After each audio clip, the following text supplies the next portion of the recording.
I didn't hit record. Now I've hit record. But yeah, we did just finish System Shock, which, yeah, 1 hour. Should have been 1.5 hours if I wanted to do level 7, which I did not want to. I couldn't. How did I say? I couldn't be arsed? Yes, I couldn't be arsed. Now we're just gonna resume with Puja in action. So, yeah. Hey, Maeve? Maeve, can you take us to the castle? I hear and obey, my celestial lord. Oh, we had to go here. Okay. Please. Maeve breaks off as Solomon walks by, brushing past her with his shoulder before examining the elevator with a fault-finding eye.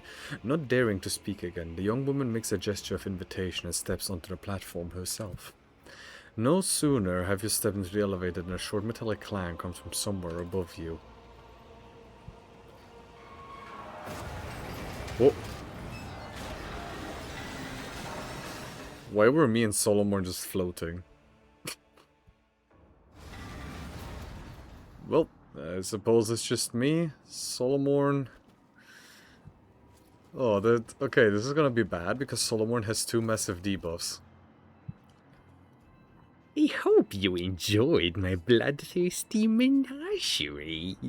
You instantly recognize the spiteful voice in the cocky smirk of the fool's mask. The arm that was mauled by the Cybermastiff at their first meeting hangs limply. He hasn't even bothered to bandage it.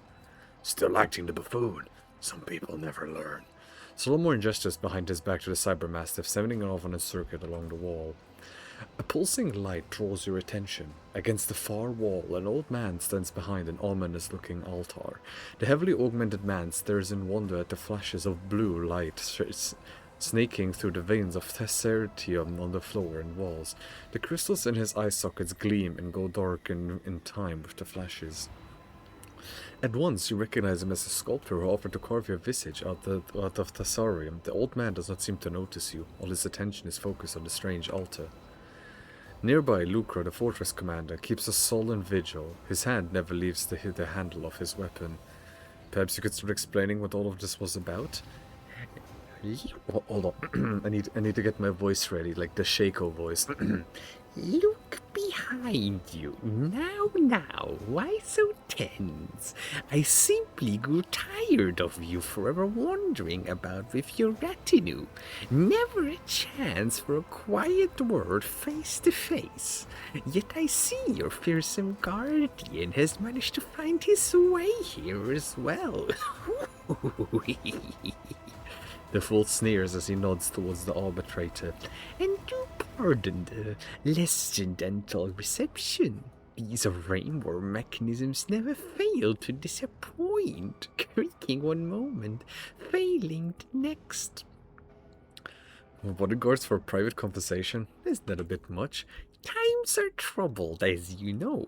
I want everything to go according to plan. The governor's dead. Was it your doing? Don't be ridiculous. I couldn't swallow a man whole if I wanted to. Bluff throws up his hands in exaggerated fashion. The Lacerax, fool. You unleashed it on the governor. Don't try to deny it.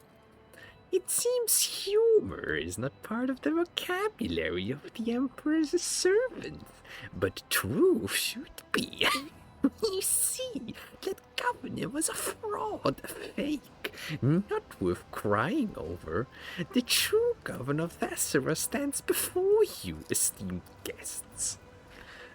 Dane, come on, don't say things like that. It's not right, it's... Shut up, you idiot! You can't even do as you're told. The fool tosses a look of utter contempt at Maeve. Take off the mask, I want to see who I'm speaking to. Wrapping his hands around the mask, Bluff begins to slowly pull it away from his face, squirming and sobbing theatrically. Suddenly, the moans turn to gurgling laughter, and the fool removes his hands from the mask. Wait, did I unmute myself? Okay, I did. I swear I'm always going to be scared of that. A jest! You have to examine this face very thoroughly. What was it that Maeve should have done, Bluff? Bring you here to the altar of change and not ask questions. So simple, but you couldn't even manage that. And I, according to your plan, was supposed to die. Solomon raises the palm of his hand that holds the invisible mark of the data brand. Exactly. I don't need you. But don't worry, I've planned for this as well. Taverisk, are you ready? Bluff smirks, clearly enjoying his imaginary power. Or is it real? Solomon turns slightly away from the fool and makes a series of furtive hand signals, telling him to stall while the cybermastiff gets into position. Yay, it's Zinj. The preparations are complete, my lord. Barely able to take his eyes off the dark altar, the sculptor hobs toward the edge of the balcony. Thessar is not your homeworld, is that right? I see you've already found me out, eh? That's right, I was born and raised on Idax, the greatest world in all of the Imperium. I'll never forget that mix of plasteel and ferrocrete, the glitter of proud spires, and the eternal humiliation of my appointment. Why were you sent to Thessara? To serve the Imperium famously, faithfully and honestly. Why else? Our all-knowing Administratum believes it is the feudal throne is occupied by someone with an intelligence level higher than a Crux's. A golden shove for all my diligent service on Idax. I packed my bags and came here to govern this backwater. What a joke! If you're a real governor, why bother masquerading as the fool? It is simple. Who would ever take a poor, pitiful justice seriously? Who would even spare him a glance? Beneath this fool's cap, my hands were free, and I could devote myself entirely to preparing for our grand finale, and to conceal the tracks of my little mischief. I found a replacement. Roldo wanted to play at power, and I graciously let him. Shame he didn't rule for long.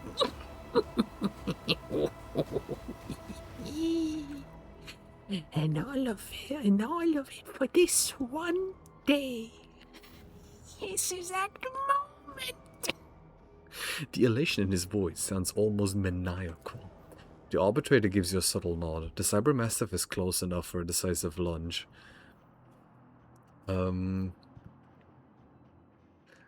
suppose there are irregularities with the type of part of your plan too. You scribe Gorgeous felt have some intriguing notes behind it, and he appears to be describing the switching of bodies as a part of your plan. What is the altar of change?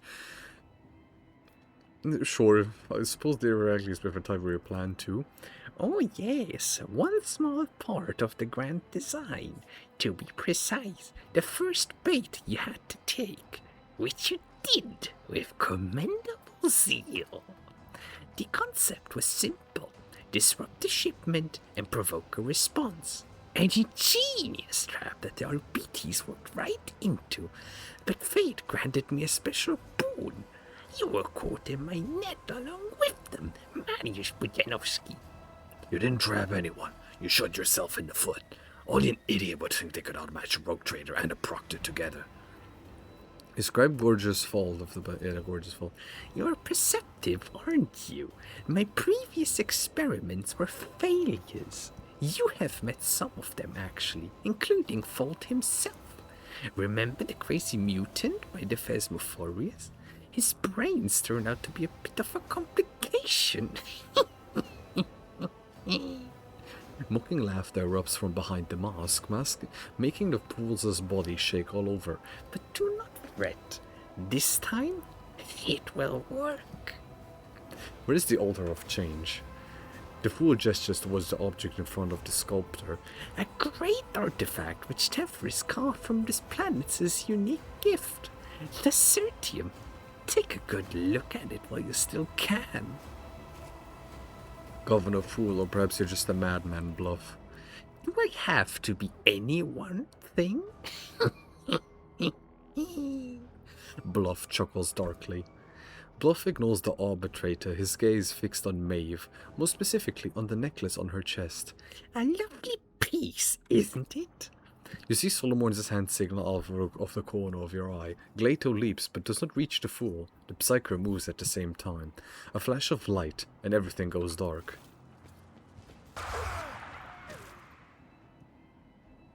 What did you do to Glato? You are surrounded by the smell of old rust. The darkness reluctantly retreats. The pain comes first, throbbing in your head, then the metallic taste in your mouth, and finally the feel of the hard floor chafing your stinging cheek. Look around. You see blood through the bars of the cage. The mocking smile on his sinister mask seems to grow even broader. Or is it a trick of the light? Maeve, as white as a sheet, with a dark abrasion on her face, weeps quietly as she stands struck still beside the fool. There are markings on the floor at your feet, a crooked circle bordered by unholy symbols. Bluff is standing in the center of an identical circle. You hear a quiet, measured scraping sound and an old man's muttering coming from the depths of the hall. The few words you manage to catch sound nothing like Gothic. Rogue Trader, can you hear me? You turn to the voice. Solomon is trapped in one of the side cells. Apart from a bleeding bruise on his forehead, he appears unharmed. Solomon, are you alright? I'm fine. He looks away for a moment and then back at you. Under Bluff's unwavering gaze, he cannot communicate any more clearly. You look over to where Solomon indicated. Glato lies motionless in the middle of the room. Judging by the flickering lumens on his implants, the dog is still alive. Thank God. Maeve's necklace is more than just a pretty bauble, I take it. Much more.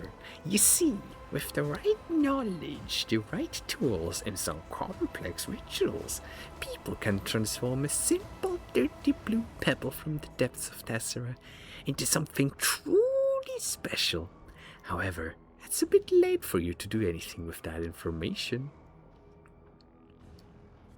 When I get out of here, you're dead. Enough chit-chat. Taverisk, begin. Wheezing raspily, the old man with the certium eyes spews a torrent of unholy words from his toothless mouth. In response, the markings beneath your cage seem to inhale and begin glowing with light.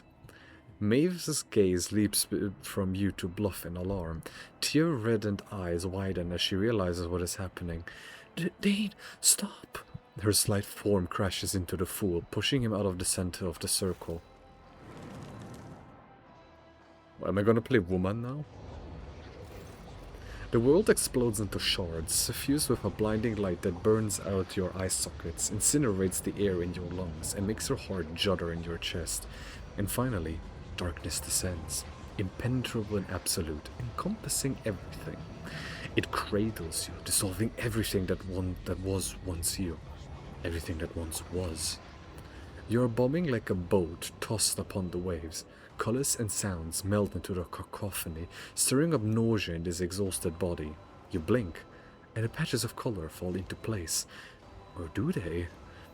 Across from you, in the cage, you see a frightened, distorted face, an expression you have never seen in a mirror.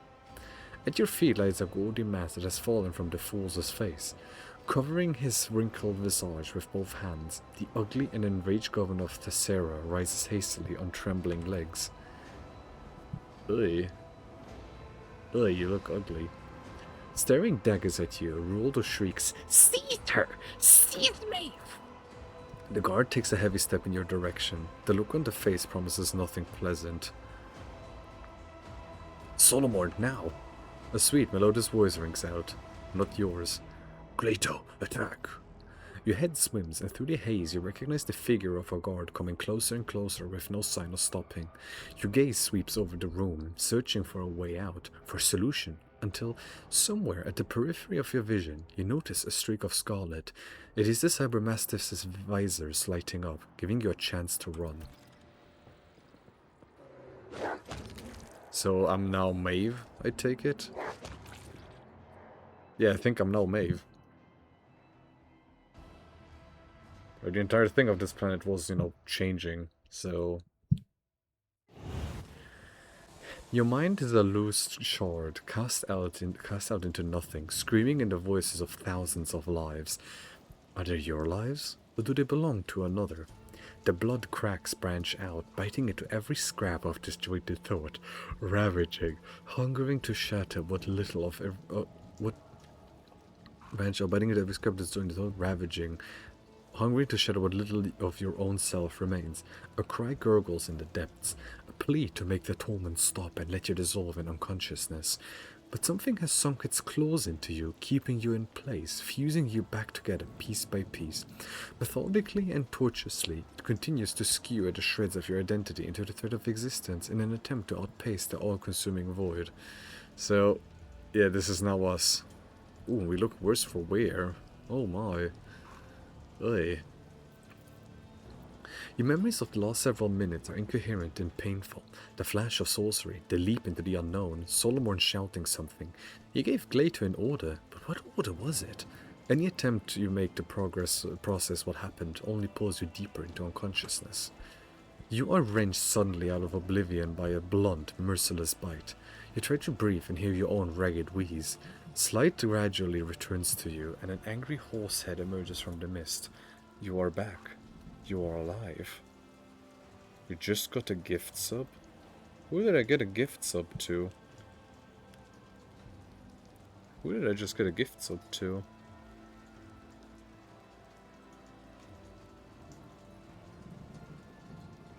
Oh, Pamerno. Cool. Very nice. Very, very cool. Push the horse away. The strange flesh obeys you reluctantly, as if receiving your commands with a delay. It takes all of your grit to raise a dainty hand and place it on the horse's muzzle. The animal snorts and tosses the hand away with ease. Feel your body. Your hand finds something on your chest, something so cold it burns your fingers. For a moment you think that is the real you, the shard of your will lost in the flow, but it turns out to be nothing more than a Thessertium necklace. As you look at it, the crystal stars stares back at you with its still blue eye. The fool's wrinkled face suddenly emerges from the reflection, and his gloating voice seems to hang at the edge of your awareness. This body remembers pain and electrified air. Something bad. Focus your gaze. Slowly, your eyes begin to put together a sordid image. Everything around you is brown and disgusting. Hay, wood, blood, dirt. Honse. The trapdoor you jumped down has led you to a stable.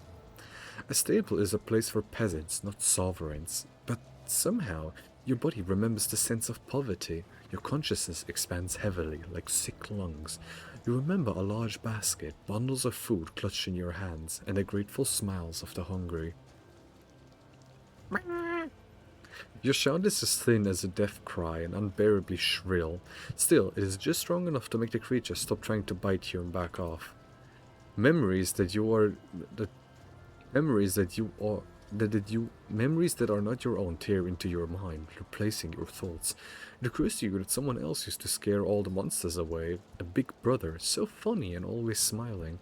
With some effort, you manage to force his gentle face out of your mind. Roll to the side. Your attempt at twisting your body around only ends in a racking pain shooting through your back. The most you can achieve is a lurch upward, accompanied by a piercing crunch somewhere in the spine. Ouchie. Well then, rise to my feet then. You sway as if from sickness, all your limbs feeling impossibly fragile. Scrawny legs, frail arms. These don't belong to you. This is a costume, and it is not yours. It does not fit your status. It is the wrong size, and it still carries greasy traces of its former owner inside. You are overcome with the urge to tear off your flesh and throw it away like a worn glove. You gather your will and repress a desire to peel all the skin off. The mad impulse recedes. The memories that linger in this body may yet prove useful. To complete the picture, you have no choice but to look into a nearby water trough at your reflection.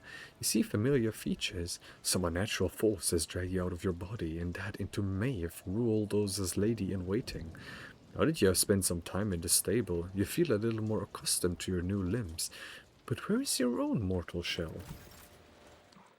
Find your body. Ooh, Jesus Christ. I'm perplexed. I'm disturbed.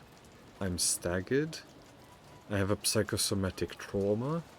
And not my body. Apprehend, I can still take later to do things. These are not your muscles. This is not your skin. Only your mind is still yours, but for how long? The Cybermastiff does not respond to nudges or commands. The lumens on its head are blinking with troubling agitation. No, Glato! Glato, no! Rubbish through the scraps.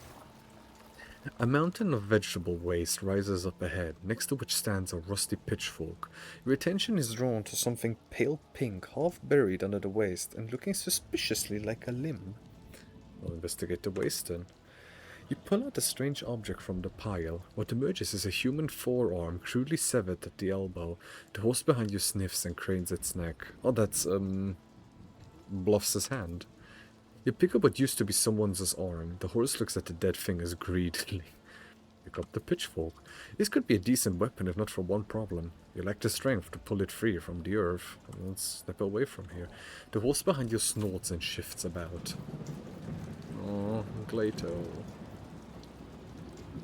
Hungry Honse. The creature that dragged you out of your unconsciousness turns out to be a muddy brown horse. From the darkness, the beast follows you with its large black eyes. It looks hungry and frightened. Look around the stable. The horse must have smashed through the stall to reach you. You immediately note the empty trough and the fetid pile of vegetable tops under your feet. For the moment, the approach to the rotting waste is blocked by an iron fence. The horse whinnies restlessly as it casts its eye toward the barrier. There's a good horse. You weren't trying to eat me, were you? The horse watches you cautiously. You can see thick strings of saliva dripping from its lips. I think it wants to eat me. Examine the Hunse.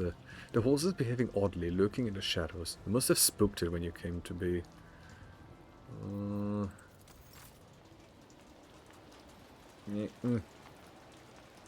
I think these horses are, I think these Hunses are a bit...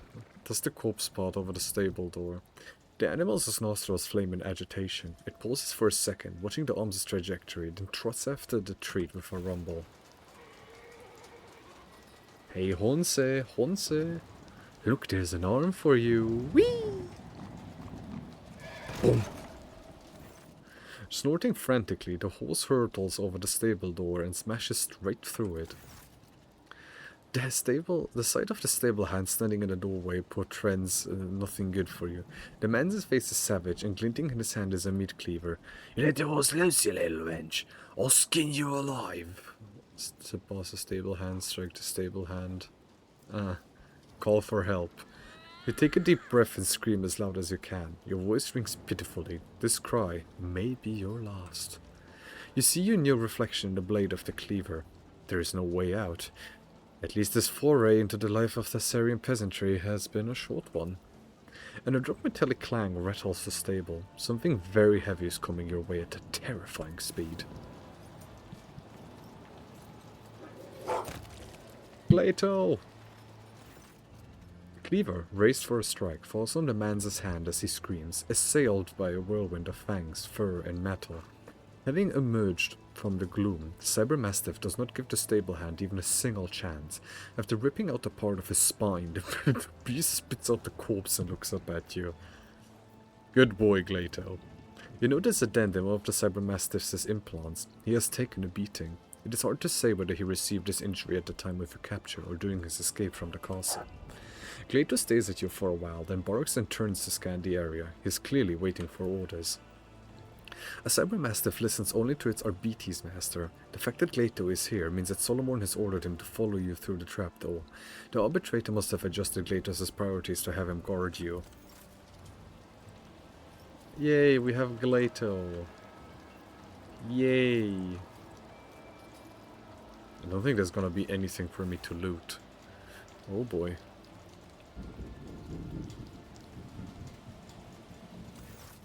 The local inhabitants coming down the slope look hostile in the extreme. The vilest of them is missing an eye, but he makes sure to keep his remaining one fixed on you. Oi, puppet, where'd you get that dress? You know, my bride-to be would love to wear a dress like that on her wedding day. Where'd you lend it to her? The one-eyed bandit glances at your dirty yet expensive clothes. Something tells you these people would gladly peel the dress off you, right along with your skin. Of course I lend it to you, right after I flay where you stand, scum. Something in your gaze causes the bandits' smiles to disappear. One of them whispers something to the leader. The one-eyed man clicks his tongue to mask his trepidation. Grog shit! Off of you, pulling down Banner's brats is more mess than it's worth. Some people are into that. I did know someone who was into knife play. Don't understand how playing with a knife while you're boning each other is, well, how that can be of interest, but hey, what the hell do I know? People are into things. The bandits at your pass having seemingly lost all interest in you. Hey, just like real life. Just like real life, people will quickly lose interest in me. Haha. Man with scissors. You should hurry. I can see your threads are loosening. You might lose your face that way, and even I won't be able to sew it back on. The wheel is similar to the ones used to raise the enormous elevator in the central square. This one, however, has completely rusted through with age. Look who's come down to join us. Got tired of never being hungry, did you? Editka. Stay safe, dearest, and say a great big thank you to his graciousness for me. I'll never forget his good heart. It is more rubble. Pujan is looking somewhat weaker right now. Yeah, mostly because this isn't Pujan. Well, it is, but also isn't. You see, we were forced to switch bodies. Oh, my eyes, my precious eyes, they've melted. Melted. Oh, fucking the cult of the final dawn is here as well. Hey, Glato, can you...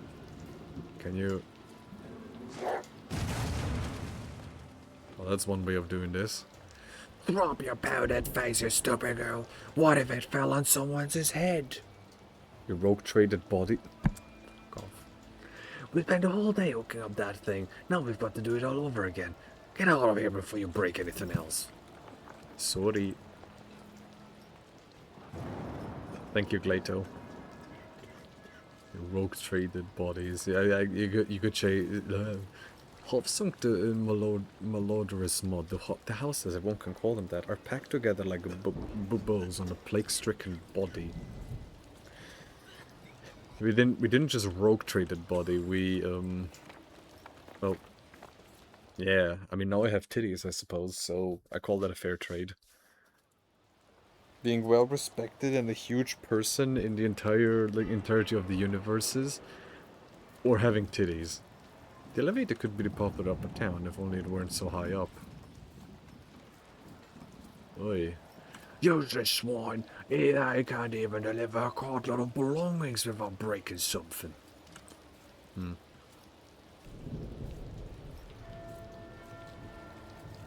I feel sorry for the common sods, but if I step in to help, I get kicked out into the slums with them. Can I just, like, return to voice? Probably a rogue trade of Avalancias. Do not approach it, it will be deemed an assassination attempt. But I am him. Open the gate, but I already opened that one. What's that knocking? Maeve, is that you? Hold on, I'll get it.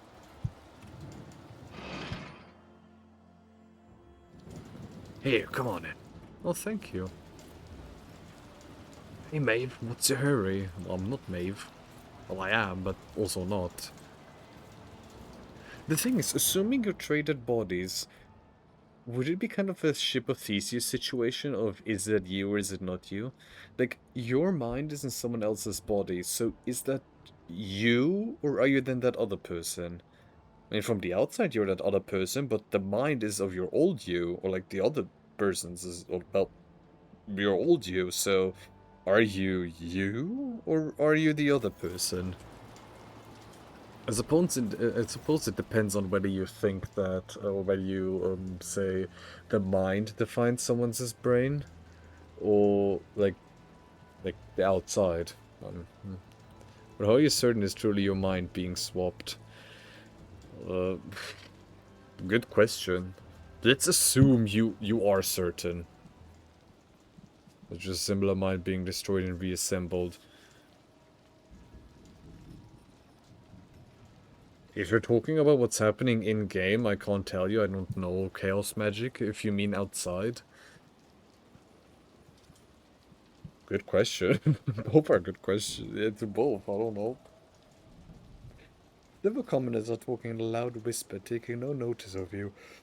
balding man with a wool cut is gesturing energetically, his back turned toward you. Never thought a thing like this would happen in my time. A new celestial lord has paid us a visit. They say he descended from the sky on a great bird of iron, and stepped out of its belly clad in golden armor. And you saw him, were blinded by the splendor. That's his anointed for you. So you would hold the trade word right now, your body or your mind? I suppose it would be the body, because when other people look at you, they see that it's... I would say, like, at the very beginning, it probably would be the one with the body, but I feel after a while people would notice that, like, in this case, Pujon would have completely changed, so... So couldn't you technically be breaking laws that only a rogue trader is allowed to break? Oh, so couldn't you technically be breaking laws right now that only a rogue trader is allowed to break? Yes. Only a rogue trader, yeah. Yeah. But technically it's me who, like, it's my mind doing them, but from the outside it doesn't matter because, well, I am Maeve right now, so I would probably still get in prison because they're looking at Maeve, and I have no way of proving that I am not Maeve. But on the outside, like, we found a loophole where rogue trade is still bound to Imperium law. Not really, because the minds have been swapped because of the ancient chaos magic, and the second we're adding the chaos magic into this, we have no loopholes, we have a execution order. Like, if it gets out that because of a Zinchen ritual, two people swap bodies, both are probably gonna die because, well, Zinch. Like, it's chaos. Yeah, it's chaos in this entire thing. Rubbish. I heard that tale before, and only an idiot would believe it. He's a nobleman like any other, just a more important one. Treats everyone like dirt and pushes people around worse than any of our own nobles do. But that's the way it is, isn't it? It's the God Emperor's will that they're placed at the top and ours in the dust. It's how the world works. Next thing you know, that celestial lord will make this whole place go down. The pot-bellied man runs a finger under his nose, leaving a clean patch on your grimy face.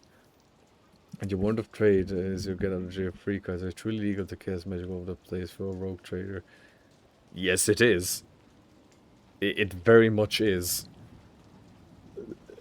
Yes, it very much is, because then the Inquisition is still a level over the Rogue Trader, and the Inquisition can just do an investigation on the Rogue Trader, notice that the Rogue Trader is doing heresy stuff, and just, like, launch the Inquisition on him, and then gone. You underestimate?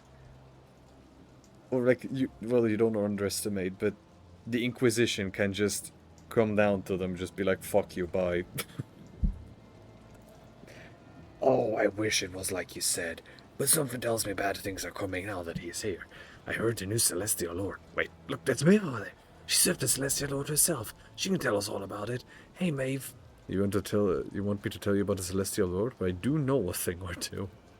The people's eyes light up with curiosity at your words. They hurriedly gather around you, ready to hear something extraordinary. I heard that the beloved the courtful handed him the key to Thessera. The Celestial Lord didn't so much as touch the gift. He ordered a servant to take it. He shuns the rebel, same as any nobleman would. That was what happened, wasn't it, Maeve? The corpulent servant puts his hand on his hips and looks down at you with condescension. Well, almost. The governor's gift wasn't to his liking, and Ruler was punished severely for it. Now, every time the Celestial Lord's measure looks at him, he quivers, his teeth clench. It may have been, however, that's when his servant pulled out a big bag of thrones and showed it to pour them wherever the Celestial Lord went. Haven't you heard? The people exchanged anxious whispers. One of them shakes his head doubtfully as he steals glances in your direction. I told you, he's not just any Celestial Lord, but one of the God Empress's anointed. A benefactor. The servant elbows the other, bidding them be silent. Be quiet, will you? Let Maeve speak. The servant gestures for the crowd fathers to come closer and says in a conspirational whisper, Celestial Lord is a monster. He didn't listen to me, but I'll prove it, and May will confirm it. You hear about the mutant disaster? May they started looking for the culprits, but the Celestial Lord just had the executioner thrown into a furnace for his amusement. Am I right, Maeve? well, you were executioner one responsible for the disturbance at the trial. No, you got it all wrong. Not the executioner, the commander. Tell us, Maeve, did the Celestial Lord really execute someone? Boy, you know so little. Celestial Lord never forgave the man for his misstep. He had his family brought before him and tortured them at length, and he left throughout the entire world of voices, and even the rats in the corners that is sheer terror. What if you have an inquisition with a warrant of trade? I don't think that is a thing that can even happen. Unless the Inquisitioner somehow illegitimately gets his hands on it. Or, actually what would happen, you could theoretically have one of the descendants of a rogue trader be an Inquisitor and then being called over to be like, hey, need you over here. And then he is the next in, the next in line. I have to be honest, I don't know enough about it. I just had to twist the story each way. If only you looked at Celestial's eyes even when you realize how full of light he is. Whenever he orders something done, you can feel it in your heart. You can't remember talking through it. That's the truth. Now, this one. The three nudge each other in the side, nodding toward you. The dealers have clearly impressed them. The Celestial Lord is honorable and righteous.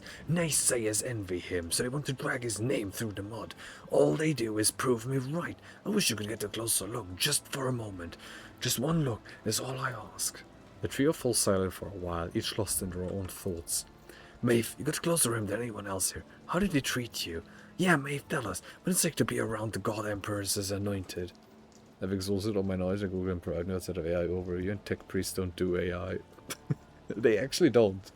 They actually don't. I think they legitimately dislike like sentient AI, and they're just they're against sentient AI.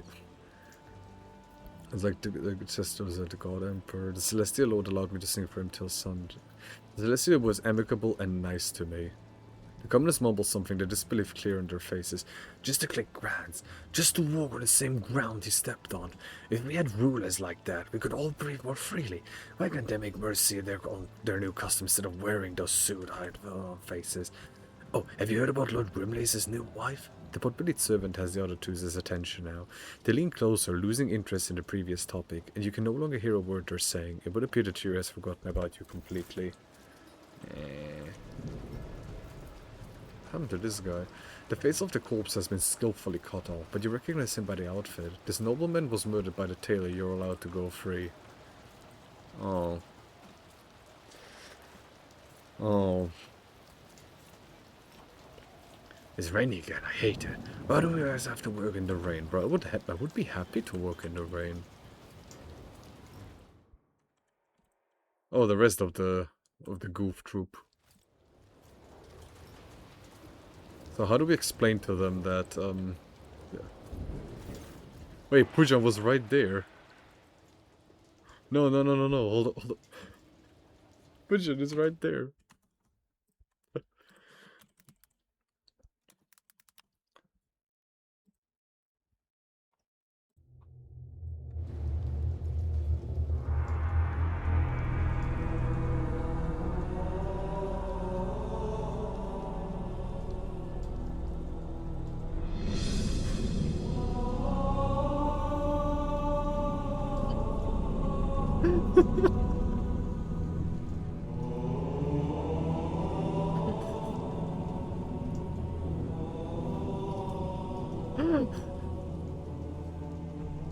Because Pujan is floating at the top left.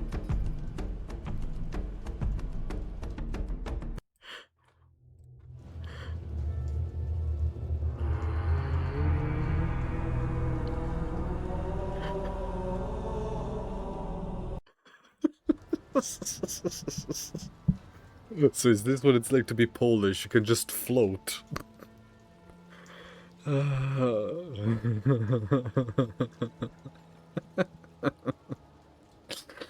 Ay. The voice in your companion's hand is speaking in your own voice. There is no need for concern. The proctor and I are in the middle of examining the documents, together with the governor. I will be back as soon as we are done here. There is a loud click indicating that the other side has cut the connection. Abelard furrows his brow. What did you say does not sit well with the old officer? Oh, I feel uneasy, even though the Lord Captain did report everything is fine. Something about his voice wasn't quite right. And then again, the proctor is there too. God, Emperor, grant me the patience to endure this idle wait. He's right there.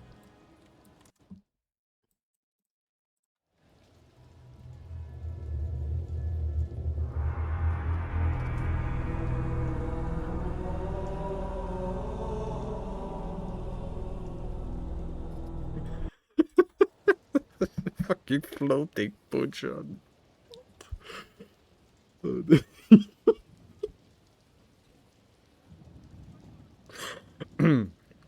Argenta makes the sign of the Aquila and slips into what looks like a quiet prayer. As soon as you approach, everyone's attention shifts to you. For now, the reaction feels closer to pent-up irritation and outright hostility.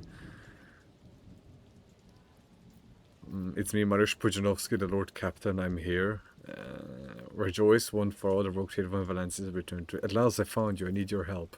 They take no notice of you at first, but after a moment, one by one, they turn their gazes to you. Silence falls over the street. My dear, were you not the one assigned to watch over the rogue trader? Cassia frowns, covering her mouth with her hand. These colors, it is as if though they had been copied from those I usually see around the Lord Captain. I've fallen victim to profane sorcery. I need my body back. I'm Mariusz Pujanovsky from Valencia, heir Theodora from Valencia, a perish in the cause of the Conrad Voigt's treachery. What else is my dredged up in my past to make you believe me? Look, I have Solomon Cybermaster with me. Would he order his dog or had some Thessarian shit? Abelard presented me to my Abelard scowls. You could have memorized a few facts on the Lord Captain's biography. Are we to play guessing games now? Look, I have Solomon's Cybermastiff with me. Would he order his dog to guard some Thessarian shit? If anything could cause Solomon to be parted from his faithful dog, it would be a threat to the Lord Captain.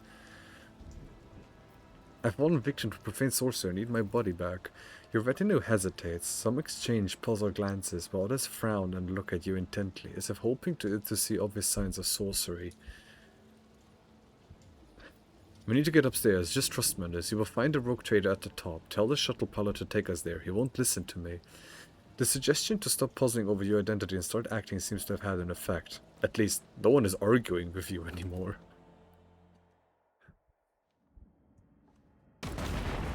Whoa.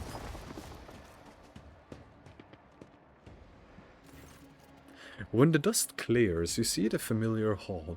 From the shadows, the Justice's eyes spark with malice as they meet yours. Behind him stands a cage in which you, or rather your body, is sitting. Your face is awash with tears, your lip is split, and a vox lies next to you.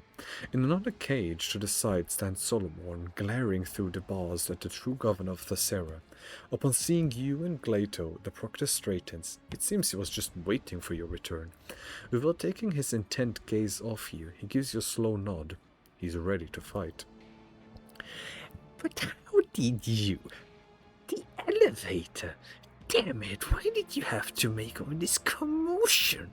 Why couldn't you just sit in a cage out of the way and wait for the ritual to be completed? The fool looks back at the altar. Tavrisk, move! The Psychus' cracked skin seems ready to crumble to dust, but his Thessarian eyes burn with an otherworldly fire. Your ritual is nearly complete, my lord. The altar of change is ready to irrevocably switch the threads of fate. Now you can go back into a rogue trader over the...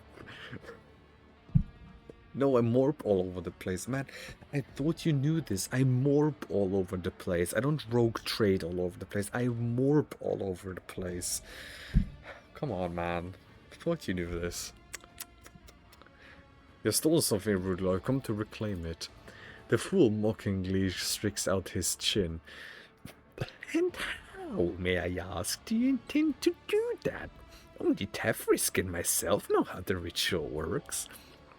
Certainly, he's the only one who can perform it, and it just so happens that we don't feel much inclined to cooperate. You rogue trade with Morbius, who in turn morphs over the place. Okay, but you forgot the part where the rogue trader has a small section in like paragraph 451.67 where it says that it is specifically called morbing all over the place. Instead of rogue trading with like you don't rogue trade with Morbius, you morp all over the place and then you rogue trade with Morbius. I thought you knew this, man. Also to summon Titanium Sword. 6-7, 6-7, guys, 6-7, 6-7. Hey, Psyker, return me to my body at once and I will grant you an easy death. Without removing his hands from the stone in front of him, the heavily augmented old man turns around to look at you. An expression of utter amazement spreading across his face. But why? Why would I negotiate with a corpse to be? You're the past, and the governor and I are bound for the future. Cassia flinches and shields her eyes with her hand. The deathly light of the Sertium. It is all around him, permeating his soul, melting into his color, his essence. Wait, so there's a double morph going on. Yeah, like again, you didn't look at the paragraph 451.67. Like, of the terms and conditions. Yeah, they did it like 300 seconds ago. Well, the court fool snaps his fingers, and the guards ready their weapons. In the tense silence that follows, every sound, every movement can be clearly heard. And then, the metal of the cage emits a piteous creak as Solomon slams his entire weight against the bars.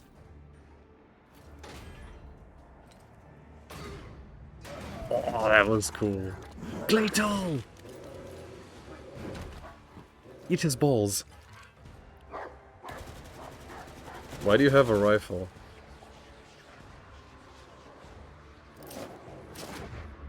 The grenade I'm willing to buy. Damn, Solomon. He's Solomoning all over the place. You struggle to open your eyes. After the world has once again taken shape, you realize that you are staring at your own palms from your own eye sockets. You move a hand and each muscle responds gratefully, filling with warmth. The other watch you with a mixture of hope and dismay. Maeve, the real Maeve, looks at you through watering eyes. Myself again, it was so... She lacks the strength for anything more and her body collapses to the ground. Well done, Solomon. How did you know that would work? I didn't, but the heretics were so obsessed with this lump of stone, I figured the sorcerer would be ruined without it. But why didn't you get out of the cage earlier? You could have... I doubt it. Losing the cages' fastenings without being noticed proved to be quite difficult. Besides, without you and Glato there, the outcome would have been too unpredictable, and I had no room for error. But there was one thing I knew for sure. Glato's implants and mine were exchanging data logs, which meant you were alive. So I waited.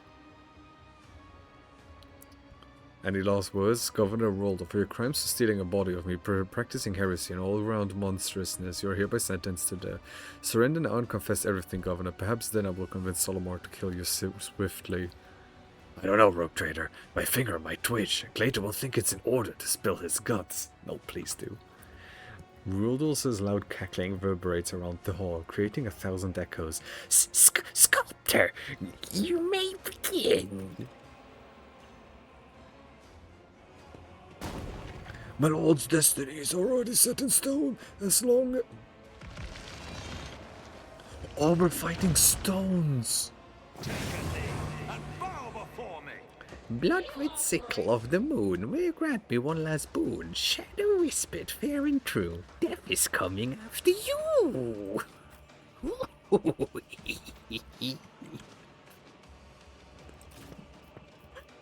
If it wasn't so late, I would do a Shakito, like the Shaco death sound. Ah, fuck, there's corrupted guards over here as well. Okay, then, I mean, the important thing is that it's still in line of sight, right? So Solomon, I think. It would actually not be a bad idea if he was over here so he can take care of this. I didn't mean to do that yet. Okay, this might be very bad. Okay, Cassia, I need... Oh, boy, Argenta is... I am a navigator, not a servitor. As the Emperor commands, I act.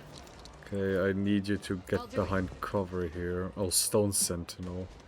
Link in the chain. While Tavris is alive, Bluff gains one stack of Bonds of Servitude for each Stone Sentinel. Bonds of Servitude. 3 stack of this Bluff gains... Oh, okay, he can't be killed, As okay. the Emperor commands, I act.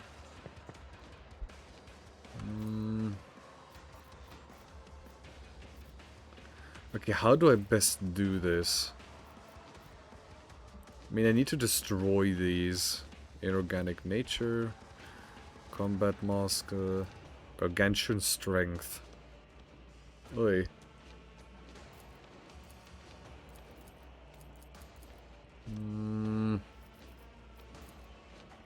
Doubt is for the weak.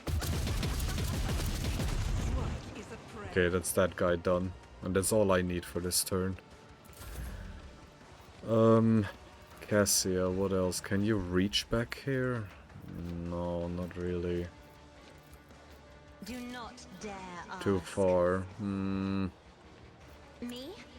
If you insist, Lord Captain. Yeah, Solomon having like no buffs whatsoever is not doing me any favors. Isn't this a job for the serfs? I keep forgetting Solomon actually reacts to things like this. Oh, you really are hitting Glato, huh? Okay, I need... It's as good as done. I need Burb over here. Okay, and it's still in range. Okay. We're gonna have to blind a lot of people here. Personally. Okay, a lot of them are blinded, and then we also do Make it Dominate. happen. That way they're a bit closer, and first have to go there, and then Pujan can take care of them. Okay, 40% armor. They're not as tanky as I thought they'd be. Do this so that... Okay, I do need to be careful because we are at a maximum Veil Degradation. And Lysandra could die at any moment if I'm not careful. I can shoot my cum gun. Is there anyone worthwhile shooting it at? Yeah, only this thing. If not me. 9 damage. Blood red sick.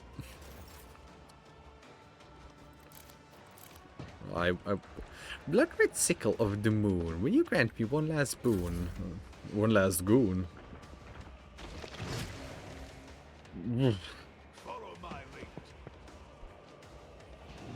Damn, if even Abelard is taking damage. Oh, okay, cool. Okay, Argenta. I mean, this guy here on the left is taken care of. I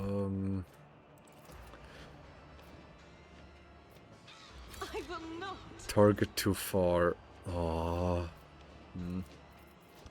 Is she already in cautious stance? The confident approach. As the Emperor commands, I act. I think I just did a regular, like, Faith singular without deeds attack, is so... worthless. Let me do an attack, like... Oh, I'm only gonna have 2, I need 3 for this. If I do a singular attack I'll like do it. this... My Emperor. What is he doing? At gunpoint.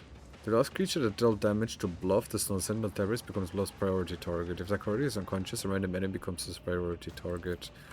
Oi, okay. That's not very good. Yeah, I need to shoot like this. Good enough.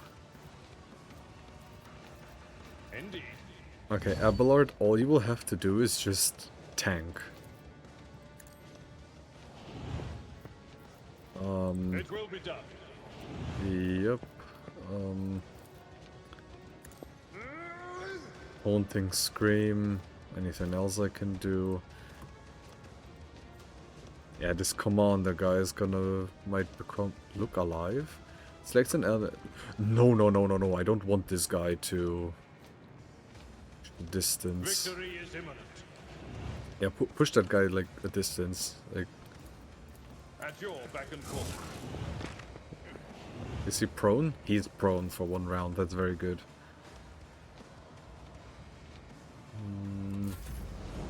Okay, Solomorn. Growl. Wait, does this even work? Growl. Hell, they deal less damage, but Hold the formation. I need these guys to be gone. Okay, that's those guys done. Revel in Slaughter, sure.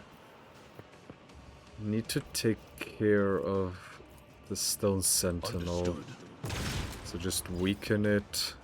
Yes, death is coming for you. Now Solomon is a priority target, but that's not much of an issue. How much Fury do you have?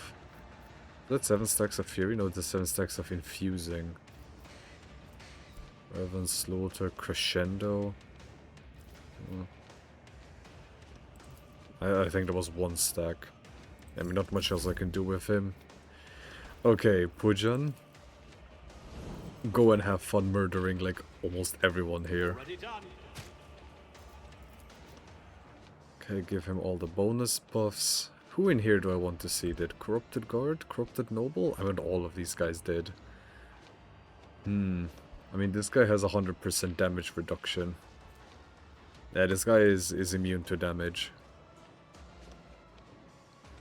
But I do have the electricity thing, so... My tactics are flawless. What happens if I do this one? Armor explosive, 95 direct damage. Okay, no, I don't want to do that. All too easy. Can Pujan kill him? 1 hit? 15 strength and 15. But minus 20 to willpower. Yeah, sure. Nothing I can't do. Pujan, take some drugs. Suits my Drugs. purposes. Absolutely not. Can I hit the Stone Sent? Okay, I can't kill Stone Sentinels. Just kill that guy then. Opposing me was your biggest mistake. Guess his fate was on your side. Yeah, I know I can't deal damage to you. I'll bring glory to my bloodline. Doesn't mean this is going to stop Pujan from trying. So I can move over here and just... Ooh, no, that one guy is going to survive. But I can do Never this. wavered in the face of adversity. Yep, that's those guys done. Now, Tavarisk, hey, buddy bitch boy, I kinda want my body back. Or, like, I never wanted my body to be gone, so... Tell you what, fuckface. Tell you what, fuckface. Nowhere to hide. Let's see how they respond to this. Tell you what, Nothing I can't fuckface. You just decide to move. Just dare move.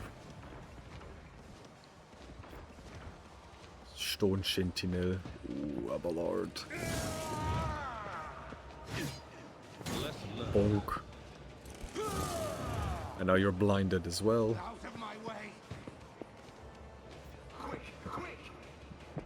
Oh no, what are you gonna do? Shoot me with your puny weapons? Wow, 6 damage to the Stone Sentinel. Good job. Wow. You'll regret this.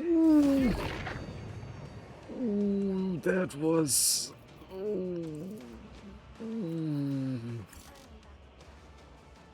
At least... No, I didn't mean to skip the turn. I have this tendency to accidentally press spacebar sometimes. It's as good as done. On it.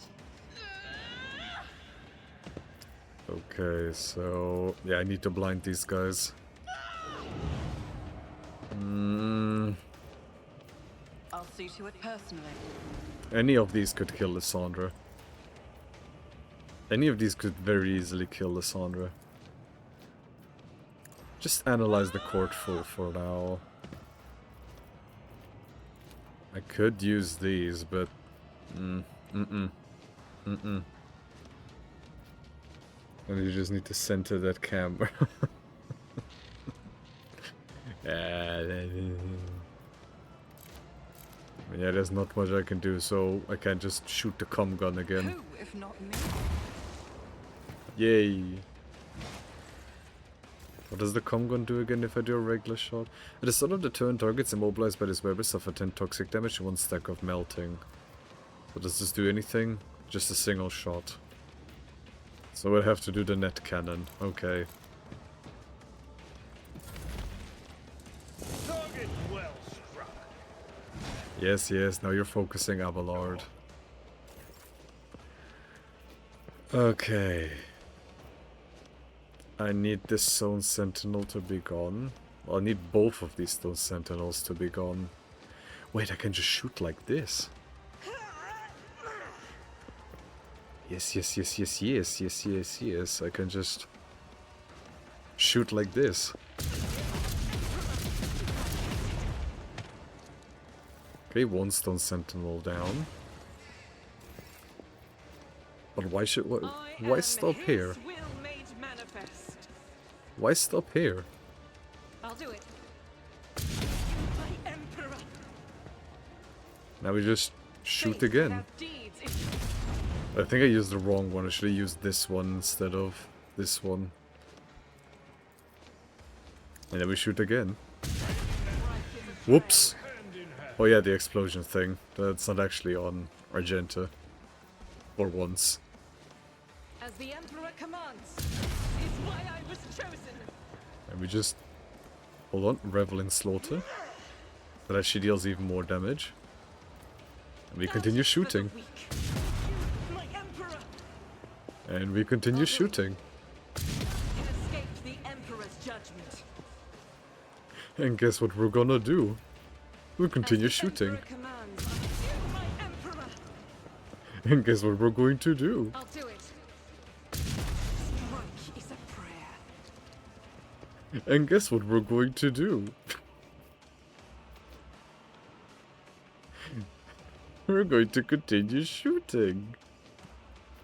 Which of these is the lowest? I could shoot this guy, fuck it, fuck you. Yeah, I'll just shoot you in the face, and guess what we're going to do?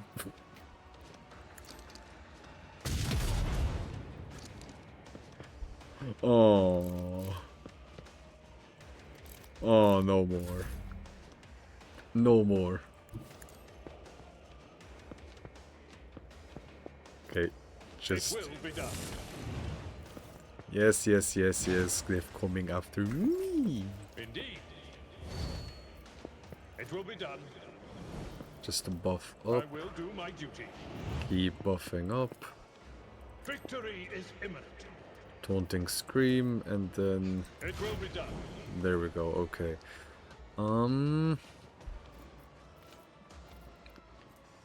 Forceful Pledge. Target creature adjacent to Solomon with magnetism with a penalty. Creature becomes immobilized. This is considered full cover for Solomon. Can these guys even become immobilized? Immune to prone, fatigue, disturb, perplex, staggered, bleeding, and toxin effects. Okay, so it works with this one. We've got a job to do, Glato. Alright, I'm a rogue sleep. Alright, I'm gonna tell you to rogue sleep well. The order is clear. Thanks for having been here, man. And yeah, go sleep, man.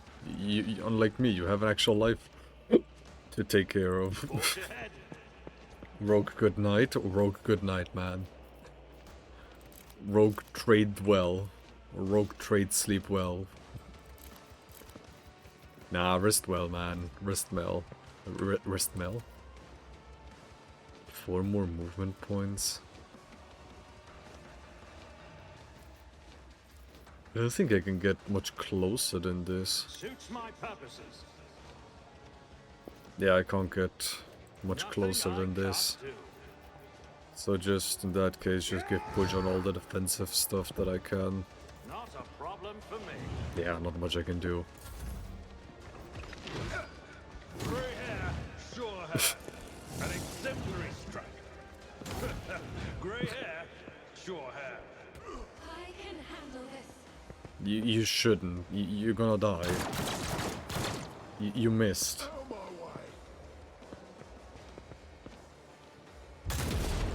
You missed. How do you miss like this? If you insist, Lord Captain. Who could use the extra turn? I'm not accustomed I to mean, being yeah, ordered just around. debuff them like this. Yeah. 55, so yeah, put this on I am a Argenta then. navigator, not a servitor. Give Me. Argenta a free If you turn. insist, Lord Captain. Revel in Slaughter. And use the fire. Like the area thing. Yes, yes, yes. Now you just like Argenta. I know. There's just one issue. I'll show you why navigators are feared. You think this is where it Without stops? deeds is worthless. You think this is where it stops? As the Oh Emperor no, my commands, friend. I This act. is not where it stops. I'll do it. Why I was chosen. This is where it Faith starts. without deeds. Against the Emperor's justice. Oh, all the Stone Guardians also get destroyed. Oh. I'll do it. Jesus. And for this guy...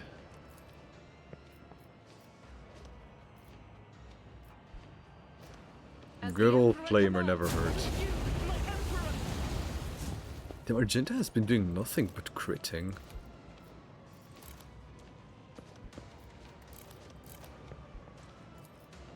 I'll do it. And... boom. I mean, he's going to die whenever he has his turn. I know what, Lysandra just finished this.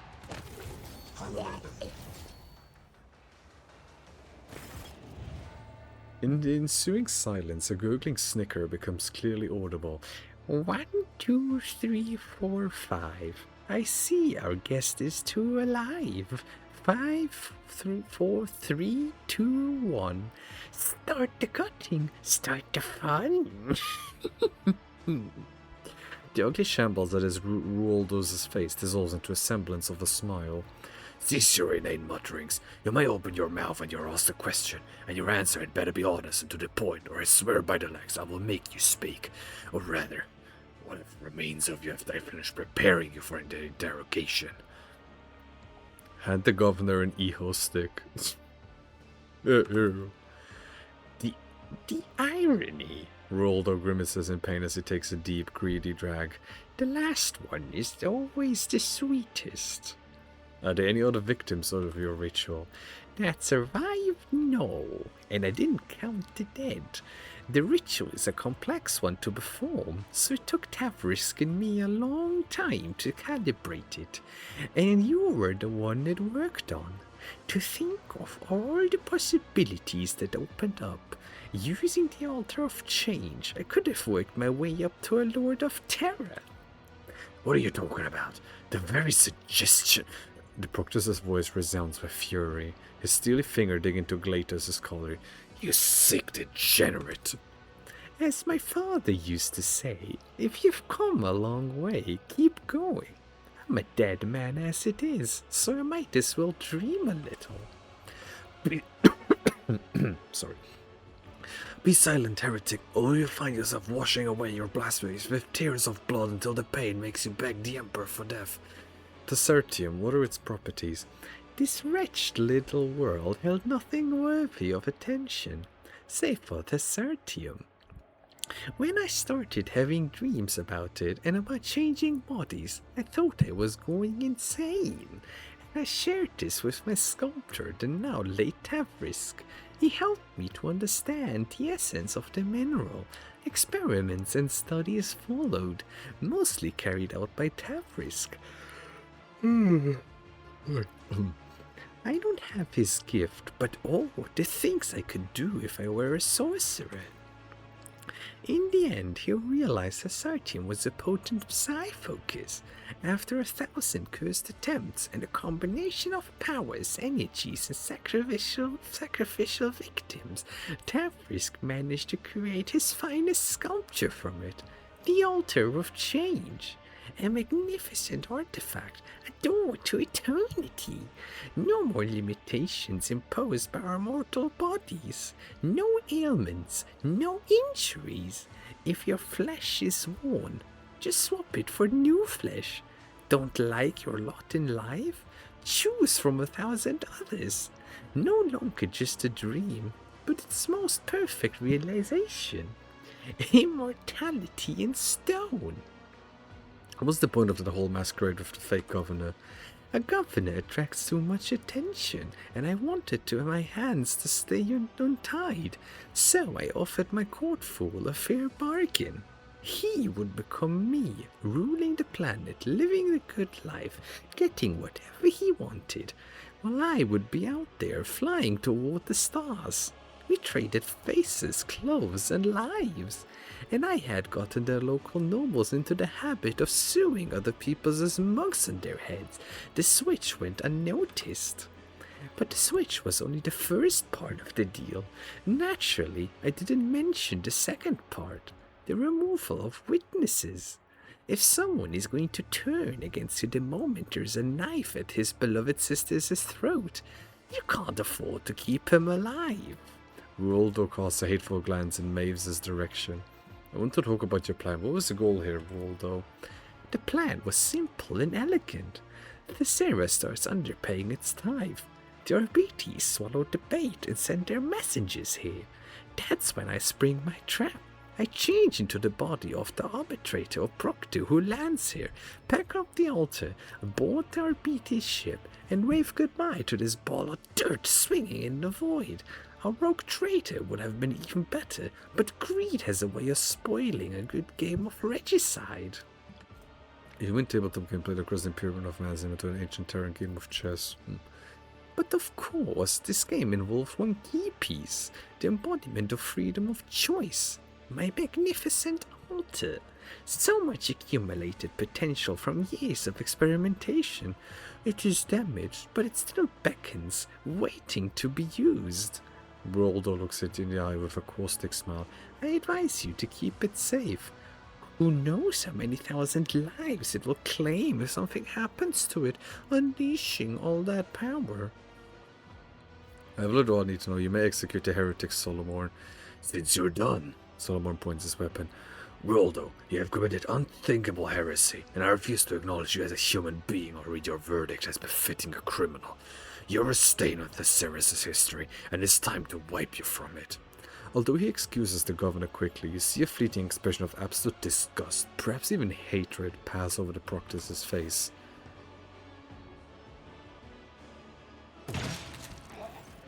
Maeve opens her eyes and immediately jumps to her feet at the sight of the bloodied corpse. She clenches her hands on her chest and her eyes well up. He was not your brother, Maeve. Please have to get It was not your brother, Maeve.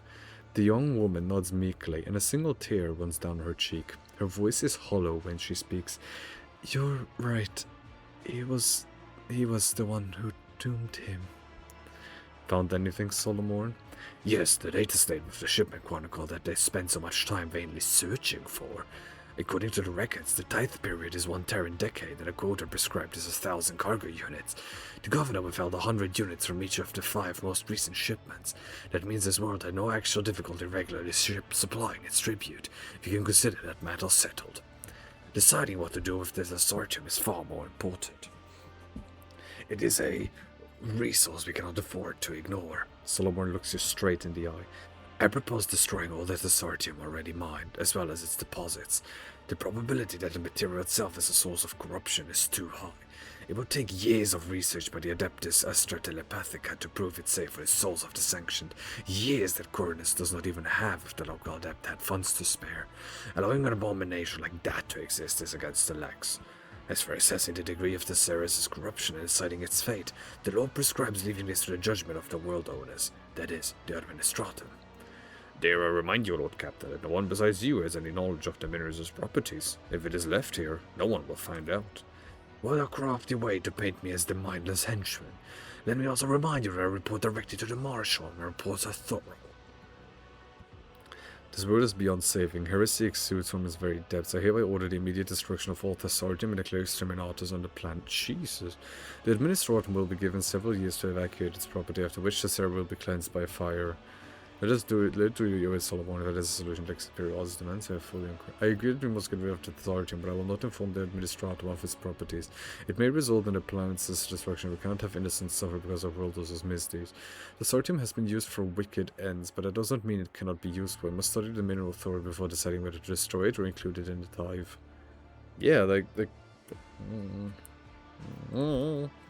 Solomon grinds his teeth, but obediently declares, "Your orders are clear, rogue trader." Maeve looks up at you pleadingly. My celestial lord, what am I to do now? You are an accomplice to the heretics, and you have been touched by sorcerer's blight. In your position, I would beg for a swift execution. What can we do? I can brew recaf. I can do sweet with a foam of cream, or strong with special spices. I can dance, sing, carry scrolls and data slates.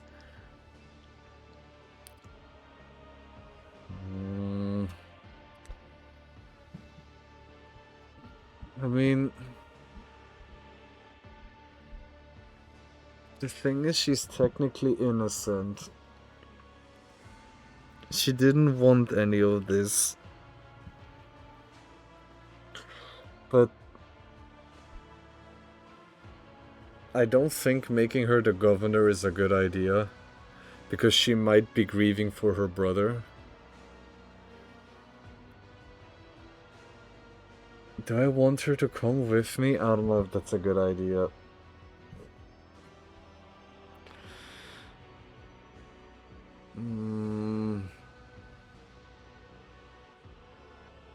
Solomon has a good point.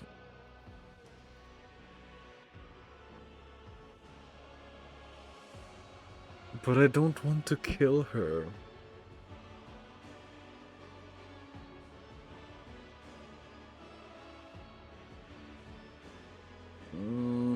I don't want to kill her.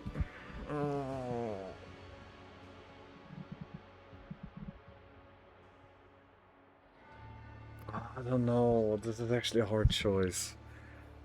Her a governor is an absolutely horrendous idea. You coming with me? I'm thinking with me. We're joining the ranks of ship servitors. No, that's a fate worse than death. That's a fate. That's a...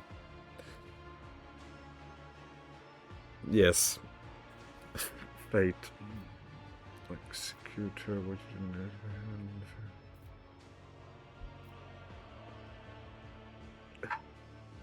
Oh, this feels like such a bad idea. So either I take her with me and risk having a heretic on board, or I just tell her to do whatever she wants.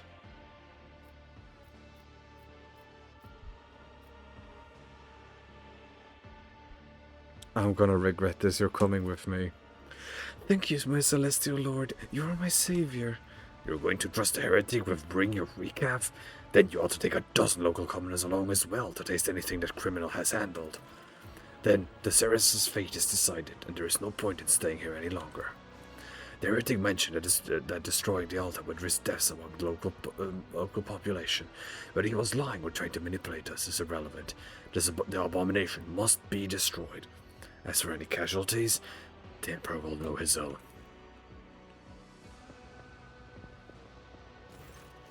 You approach the damaged altar. You feel an unpleasant weakness. You hear a faint ringing in your ears, as if the smooth surface of the stone is groaning from the wounds it has suffered. Destroy the altar. The sacred fire of my ship's orbital cannons will raise the palace to the ground before this cursed artifact can corrupt you. Bury out. We feel this abomination with tons of fire created, but hide it. No, no, I don't. No, burying it. Then just years down the line, they're just gonna find this again.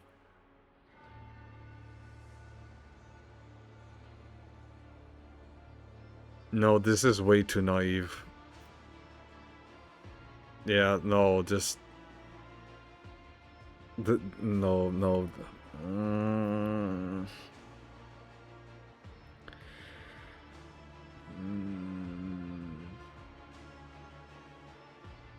No, no, destroy it, destroy it. Destroy it. As you look up at the altar, the ringing in your ears intensifies for a moment. Rupturing your eardrums, the altar roars, threatening, promising to think thousands more with it, but you are deaf to its pitiful threats. You're interrupted by an anxious voice from the vox. Captain, do you read? The shuttle pilot has reported rescue operation. Enforcers are on their way. What is the status? Are you alive? Come in. I'm alive, Vigdis, prepared to depart. Copy, Lord Captain. A moment of ringing silence, and then 1,000 shots pierce your mind. A familiar voice crawls around your thoughts, drowning them out. Are you leaving without even conversing with me, child? Without even asking yourself how such a vivid soul managed to remain intact after wandering in the darkness's embrace and donning another's guise? Such rare luck for a mortal. In the icy silence, you are struck with a series of incredibly lifelike recollections. You are not alone, and you never were. It was always there, in your shadow, in your blood, inside you. Yes, Marish Bujanowski, this luck is named the Edge of Daybreak. Had it not been for my sleepless gaze, your mind would have long since joined the mournful host of those who are no more. It was I who kept it whole and unharmed, for I could not allow such a radiant destiny to fall to some absurdity. But at times I do wonder, is it worthy of my protection? You're nothing but a worm in the shadow of the golden throne. Reveal yourself to me and let us fight, or is hiding like a coward in the back of a person's thought all you're capable of doing? There it is, the ingratitude and obliviousness of the insects that call themselves humanity. I'm no corporeal body that can be slain, child. All of time belongs to me, as does every thread in the tapestry of destinies. I need but touch one of them. You feel a sharp pain, and a trickle of blood runs down your temple. A taste of grim solemnity permeates the silence of your unseen interlocutor. But I am generous, and give my chosen children time to understand. And their time is fleeting. The echo of the entity's voice lingers for a while, like the sound of a distant thunder. Examined. The shouts of the monstrous structure emit a barely perceptible ringing sound. Or is it the whispers of the otherworldly voices telling to change? Well, in any case, we're not taking any chances. We're blowing this castle to the fucking ground. Biomancers. Yeah, biomancer. Yeah, right. A new challenge for me. We don't do biomancy. Is Sandra in biomancy? Nah.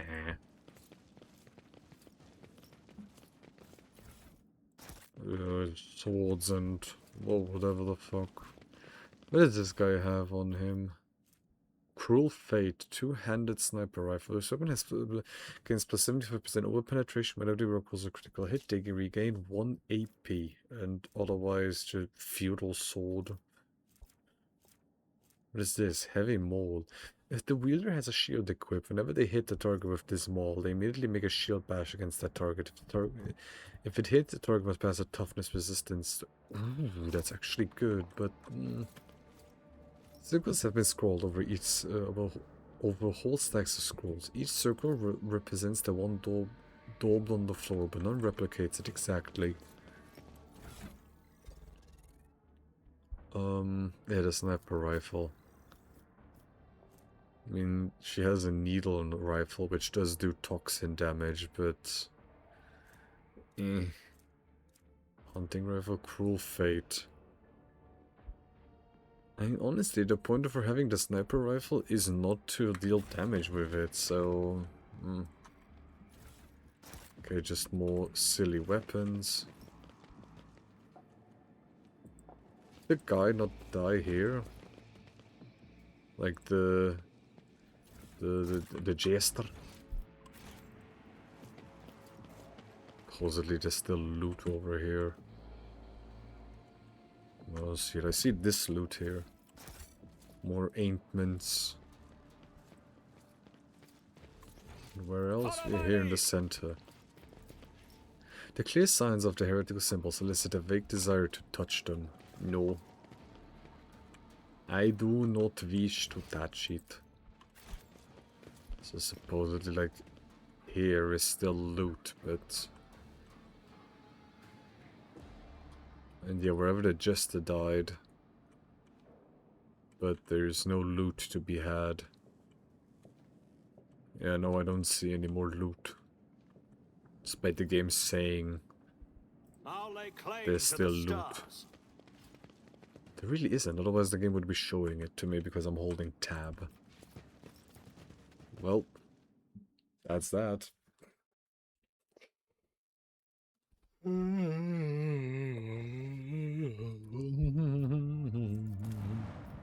The Sarah, yep, nothing left to do here.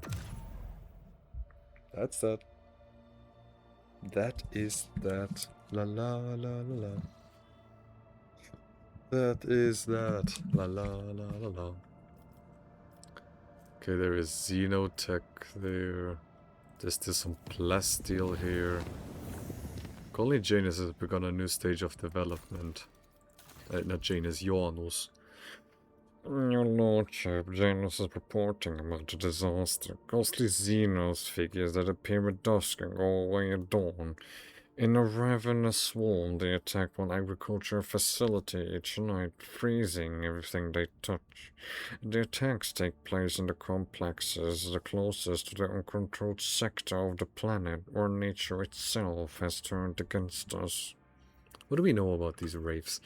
Not much. They are incorporeal and difficult to discern, but they happen to have Eldari features. The spirits draw the warmth out of humans, plants, and inanimate objects, but it seems they do not hunt consciously, but rather they simply do not notice anything in their way. At dawn, they dissolve into mist. The wraiths also differ among themselves. Some are as dark as the void, and others shine like the stars in the night sky. What is spawning these races? Is it a corrupted sector? It is likely. They gather at its borders at the break of dawn and whirl in a wild dance, howling and destroying all living things, then disperse into thousands of fading flashes. The agricultural facilities that happen to be in the way of their dance fall into disrepair. Something is not right. The wraiths appear on the planet's outskirts and rush toward the heart of the contaminated region instead of invading from within it. Furthermore, the differences may suggest that there are two groups of wraiths opposing each other. More hydration. Thank you for caring about my throat, because I do kind of need it.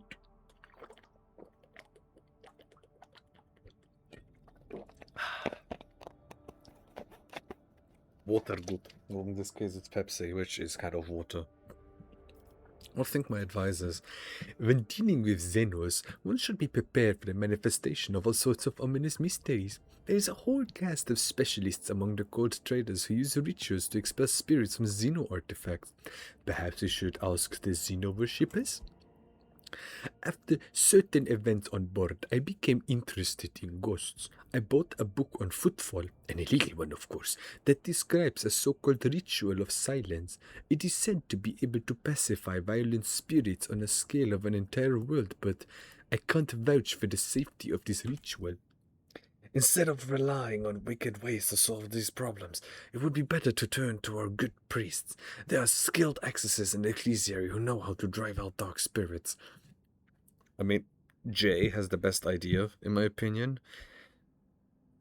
Let's ask the Eldari people what they know about the Eldari spirits. All of the following are required. I get Spirited Drape. There is not attack psychic powers because one less AP during the wearer's first turn in combat. That's actually not that good. Idea ensure the enchantment of the Ritual of Silence. I lose one security, but I gain a strange shard. Argenta invite esteemed specialists. I get mysterious silver. Whenever the wearer gets a massive psychic power, they get full. I think in terms of lore, it just makes sense that the Xeno Whisperers have a go at it. Of course, Shireen. Jay Haidari has friends everywhere. A group of suspicious characters covered in talismans arrive on Janos. After seeing the dance of ghosts firsthand, they conferred and then made a short trip into the jungle. They later returned, their numbers diminished, loaded with ancient Eldari obelisk stones stolen from the ruins. Locals have called the obelisks installed in the agri complexes a blessed miracle. The energy resonance of the obelisk has formed intangible domes providing shelter against the wraiths. Yay! So now we have more efficiency. Yay. You're for sloth. I can't do this one. I can't do this one. Like, no. But this one, though. Secrets of Gas Victoriums. I lose 1 security everywhere. But I do get chemicals and promethium. But I have plenty of chemical. I don't need that yet. Nah, I don't need that yet. We're good. Anything here on Kiava Gamma? Nope. Dargonis. There's still restoration. I think there was nothing to be done on Foulstone. Yep. Nothing else we can do. But we do need plasteel. We need plasteel. We urgently need plasteel. Even if it's just 1 plasteel, we need it. Every little bit of plasteel, we need it. We need the plasteel. There's already plasteel being mined there. I didn't check on that one. There's provisions there. There's promethium over there. Oh, there's a lot over there, but am I going to be allowed there? Free profit factor gained. Thanks. From where? Probably Dargonis, right? Yeah, restoration. Genetic mercy. The genetic purges will be stopped. This world needs working hands. Doctrine of rationality. According to new doctrine, is the disenfranchised will be servitude or disposed to hazardous work? No. Sold goods. Convicts will be secretly resold to the pirates of the Caspelican auction. The Caspelican Commission is ready to run a secret auction of dragons with illegal lots, provided the Rogue Traders dynasty guarantees its protection. The Ashen Breath. On hit increases fire and energy taken by the target. Oh, but that's... Oh, it's a melter weapon. Oh. Hallucinatory chemtherme. The construction of pleasure chambers will give the aristocrats a place of repose, free from more restriction. What in the actual fuck? Shield of the Emperor. More and more ships arrive in orbit around Dargonis. The agreement with the Navy allows the deployment of a permanent dock for warships and repositories for the Navy's property. 5% hit chance against pirates. Escort ship. Is accorded by an armed frigate. Yes. Filth of the Expanse. More and more ships are the reduction of the remaining custom. No. Skipped on full provisions. Oh, that's good. To teach the serfs to read and thus produce educated servants under the supervision of monks would be as useful as it would be dangerous. How is it dangerous? So, yeah, Shield of the Emperor. And then we do Genetic Mercy. Like, we don't have to constantly, make people, you know... Good Captain, I humbly request an audience with you. Proctor Anthor is interfering with the crew and is demanding to see all the archival records of fugitive criminals we have ever received from the Imperial Navy. The matter is urgent. If you please, Lord Captain. Why not grant him access to the records? Access to the ship's archives are not authorized by the dynasty's heir. Okay. Yep, sure. Let's talk. Just let the guy do his thing, but no, only Pujan can say yes or no, because otherwise it is too obvious. Because oh, hey Solomon. Oh, and that's the guy from Dargonis. Lordship, Proctor Anthor is interfering with the work of the crew. He is intimidating and threatening them, demanding access to the ship's sealed archives. As for his dog, Vigdis pauses, shifting her gaze to the cyber mastiff and tucking her hand behind her back.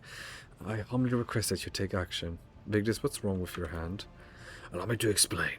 The Voxmaster tried to pet Glato, which activated his self-defense protocol. As a result, I had to step away from my duties to have my implants replaced, esteemed Proctor. I already apologized. In any case, what happened was the expected outcome from unauthorized contact with a living weapon of the Adeptus Arbites. Vigdis, why did you try to pet Glato? I didn't. This is the first time you have ever seen the Voxmaster so agitated. I did not try to pet him.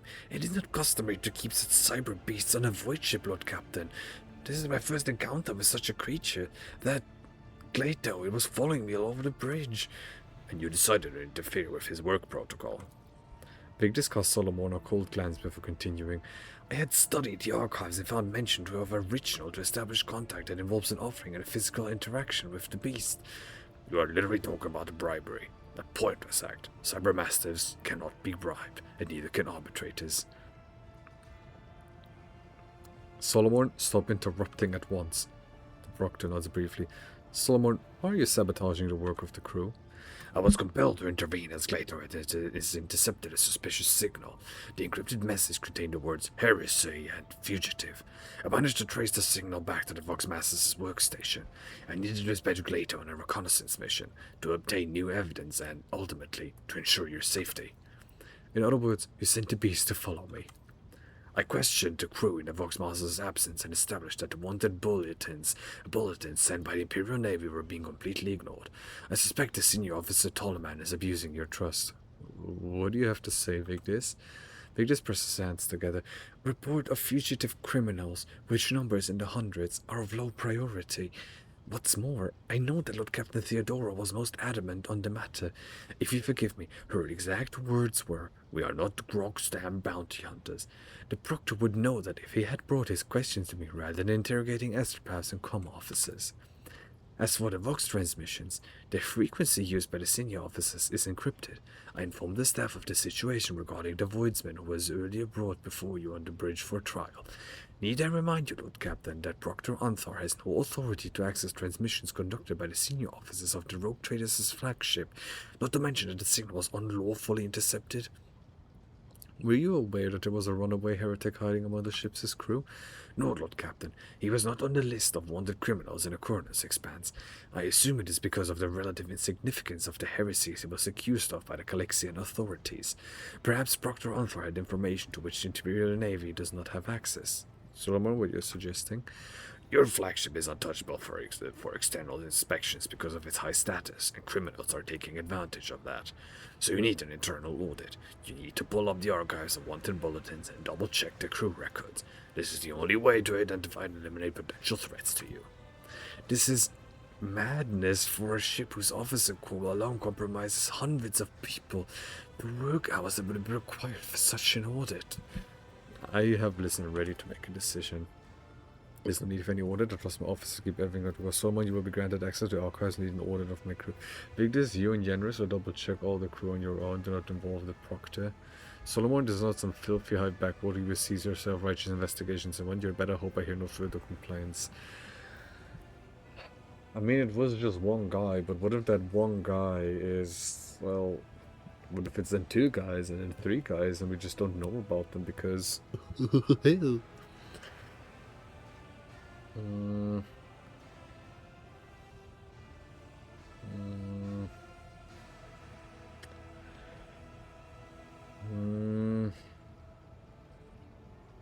You and Yannis will double check all the crew on your own. Do not involve the Proctor.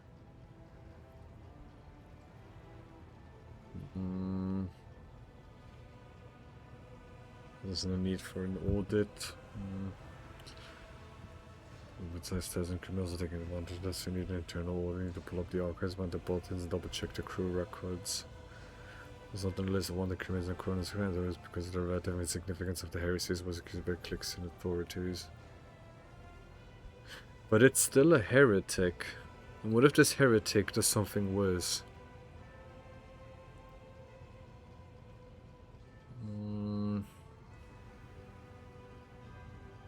What if I can just have the two of them work together? Yenris. Was Yenris? Oh, was Yenris again? Was it Yenris Sourback? Rogue Trader Yenris. Oh, Yenris was the yeah, this guy.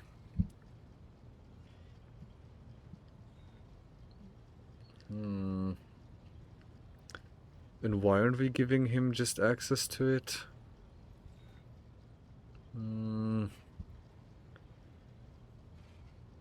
It was adamant and medic figures that we are not worse than bounty hunters. Hmm.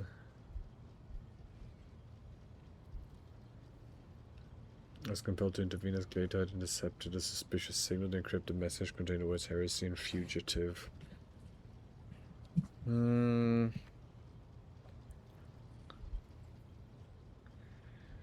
Just got that off as an offering a physical interaction with the beast. Hmm.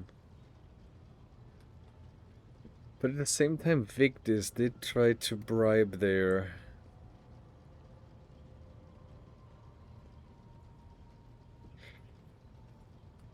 On one hand, Solomon is kind of right.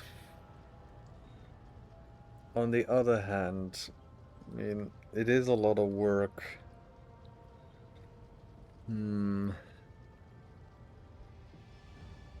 So you need internal order. You need to pull up the archives of wanted bulletins and double check the crew records and leave it identify and limit potential threats to you.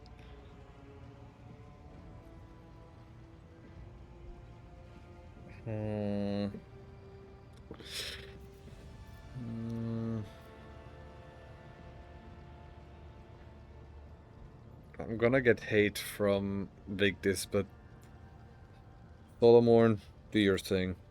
As you command, Rogue Trader. Sorry, Victus. Has Voxford got anything to you? Nope. Okay. Oh, no, he's so gonna hate me. He's like Victus is so gonna hate me, but Solomon, do your thing, just... Forge a path to Weibo 6. Maybe my ship is not strong enough that I could actually do a few more space combats. Look, Captain, we have cross-referenced the key characteristics to the system of our astronautical chart data. The planet Weibo 6 is located here. The problem is, the August detected an unusual change in the atmosphere, not unlike a massive release of toxins. It appears that something unfortunate has happened to the planet's underground storage facilities. It is impossible to land on safely on the planet just now. Unknown ships are cruising the system. No need for any cog to analyze it. I could decipher the telemetry easily. Xenos, the armory and artillery crews are standing by. Lava World. Already explored all of these. And they have nothing on them. Ah, Drukari void ships. Yay.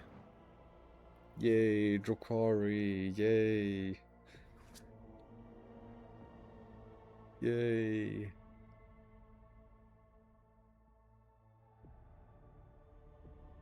Yay. Hold fast. Our faith will be tested. Oh, just two of them. Oh, just two of them. I remember them being fairly strong last time, so... Unleash our... So what's the thing here? God of explosive guards enhances the capabilities of macro cans, but increases the incoming damage. When a vessel inside is enormous and makes an attack, it suffers damage. Oh, I don't have a lot of range. I'm kind of mid-range-ish. Well, if I move here, can I reach it? Kind of. There's also that frigate over there. If I can just have it look somewhere else. Ah, not in range for shield pulls.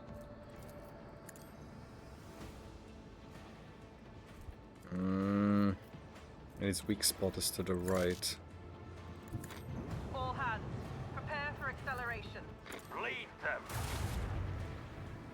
Yeah, we're not dealing a lot of damage. And because we have laser... Ooh, never mind, I dealt a lot of damage. Jesus.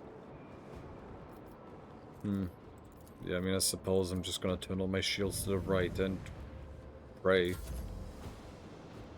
And make cute little interceptors. Just go over here.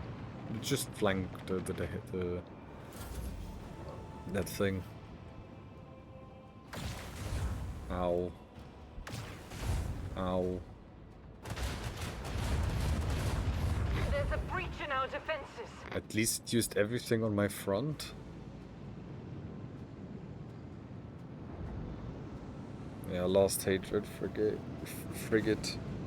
Brigade?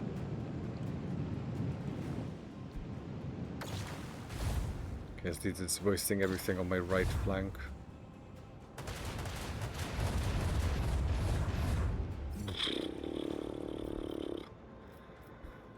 Oy. At least I can hit it from here. Another enemy sundered by the void. I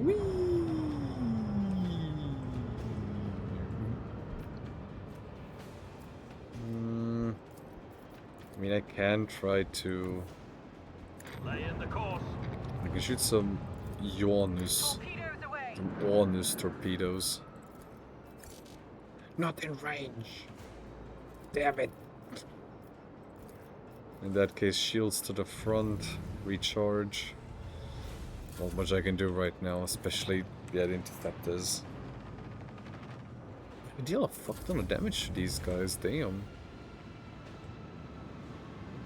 What are we gonna do? Shoot my interceptors? Yeah, go ahead, waste all your attacks on some cute interceptors. Oh.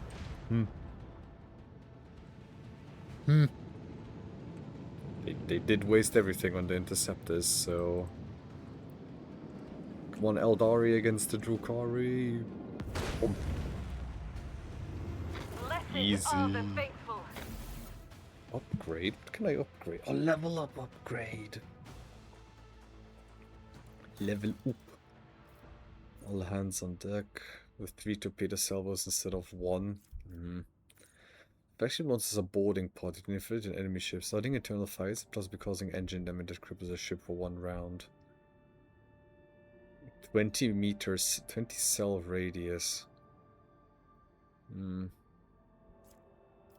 Corpuscari chant. At the end of each turn, the most damaged sector in the flagship shields restore up to 50% of its range. Speed increased by 2, maneuverability by 1, the bonus by ram shot. No. Premonition, the flagship augurs scan the area for favorable tactical positions while the flagship in such a position. Evade. Okay.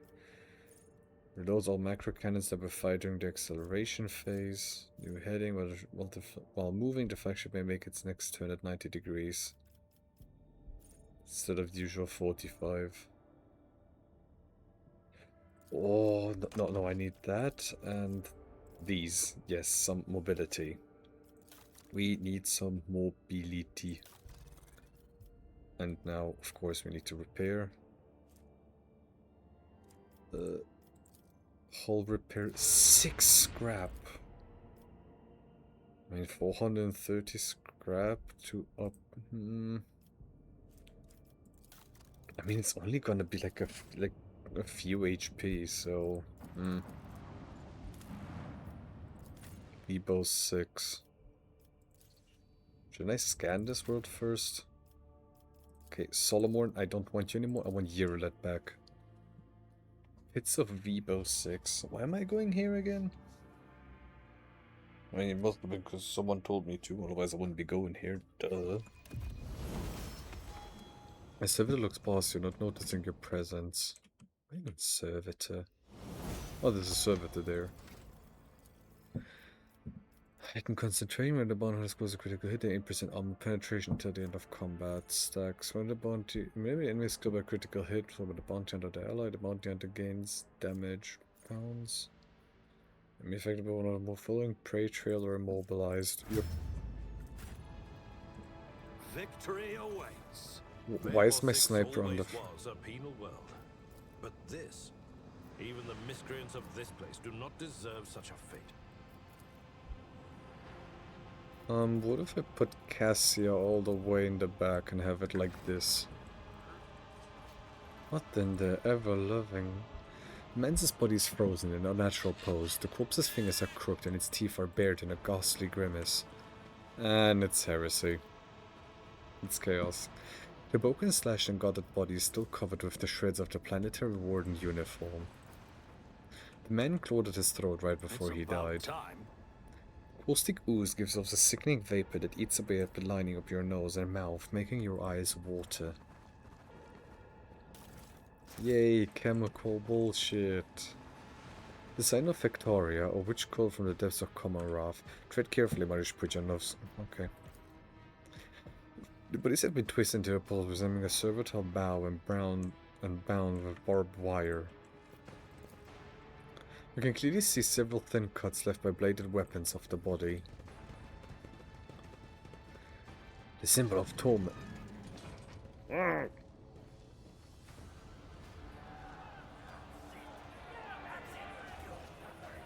Fresh meat. The Dark Ones found the governor at last. Who is this? Oh, Drukari. Yeah, Drukari.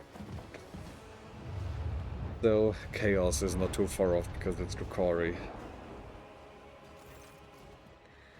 The tall, lacy Xenos moves with the grace of an otherworldly predator.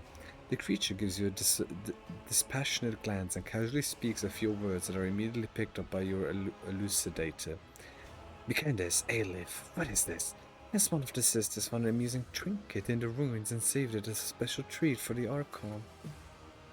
The Xenos takes a quick look over her shoulder toward the platform, where a few more silhouettes in tar black armor can be seen. By whose leaf are you playing Word on My World? The Xenos' eyes light up with interest. The monkey understands my speech! Will you come by a device that can translate our language? Are you trying to impress me by appearing useful? Such words will earn you a bout in a ring at most. Without weapons, and soon, without your skin. The humans scattered around you on the platform stare as if they've seen a ghost. The eyes of some betrayed their fear, others glare with bestial hatred, and yet more look upon you with hope. Who are you? My name is known to everyone on this planet, Monkey. I am Tizara the Deliverer, Tizara the Benevolent, the one who grants respite from the choking grasp of this world. I decide who lives, who dies, and who finds no purpose for their existence in Komarax's many arenas. Surely this is why you have come here, to fight for my ever-changing favor and for the privilege of being the first to be chained? Yoda chuckles haughtily. Such grandiose names for a soulless wretch who tortures the breathless and torments the powerless. Your words hint at an ability you have never possessed. Cousin, what are you doing among this rabble? What an unexpected and tantalizing surprise! The Zora licks her lips hungrily. I cannot wait to take you in my arms and clasp you tightly to me. Do not waste your breath on your lies. Only the faint vestiges of blood connect the Assyriani and dark ones such as yourself. I presume the toxic atmosphere is you doing then? It could be. Or perhaps my mere presence is enough to make base creatures like yourself forget how to breathe? Are you really surprised at what happened? You wove the net right under your own feet. We really knocked out the pin that drew it close tight around you. A couple of volleys at the seals on the underground well, and the planet, the one you had turned inside out, did the rest. And your brethren finished what the planet had started.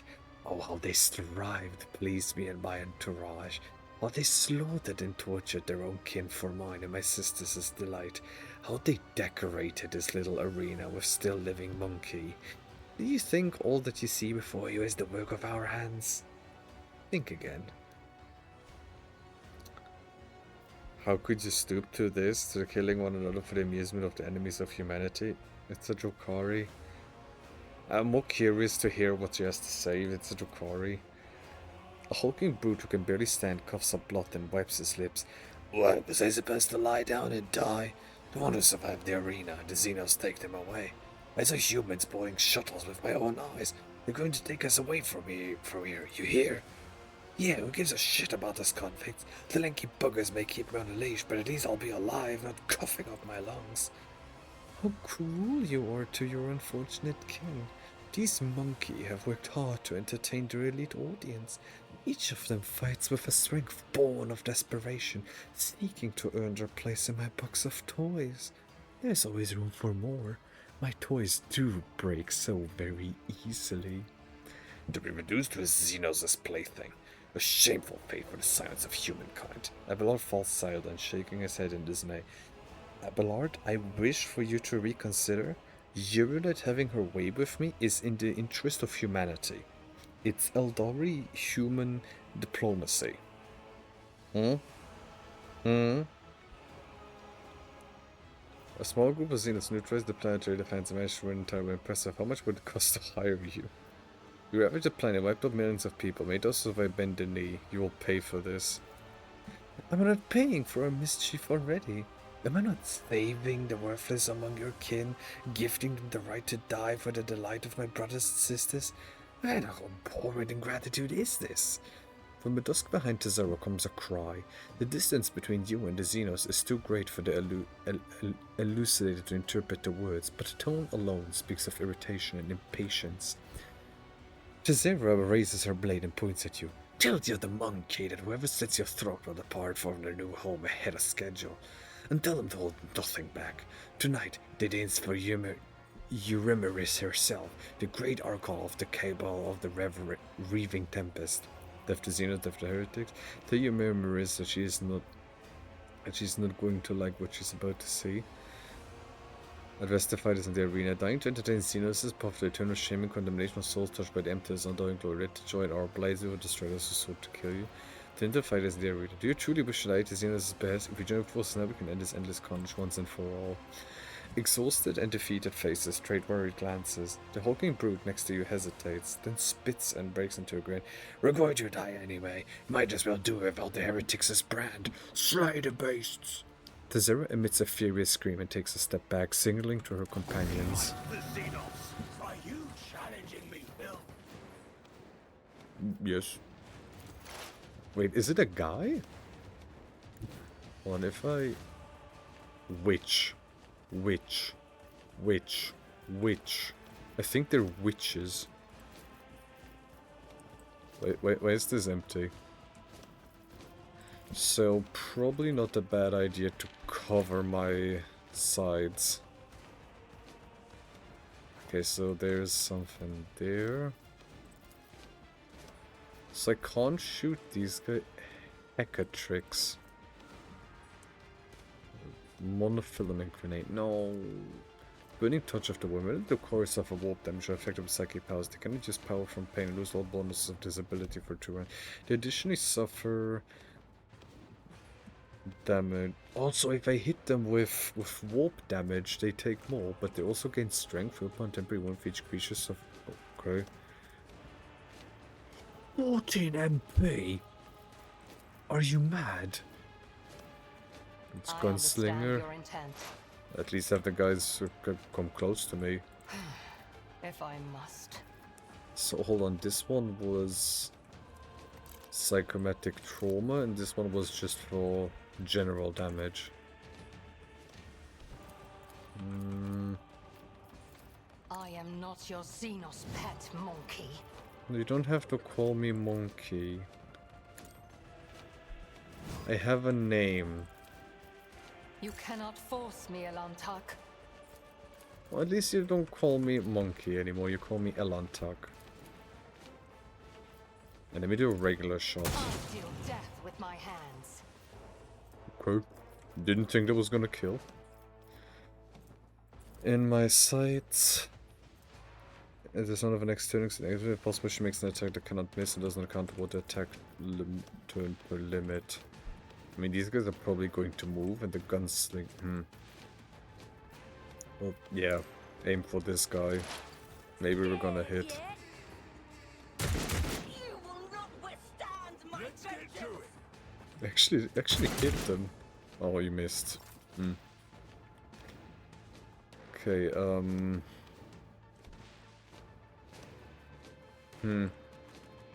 mean, I could send Abelard to the right here. Nope, and I pressed spacebar again.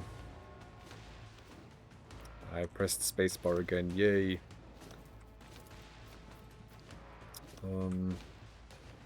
Step aside. The navigator is coming. I mean, an extra turn? If I may. Probably not a bad idea. If it serves your cause. Oh, I was kind of hoping that was gonna kill. Can I have several traps? Stop trying. It's already under effect. I am not your another soul slips beyond the veil. Well, that... I will not. I will not. I will not. I will not. Does this deal warp damage? Just damage.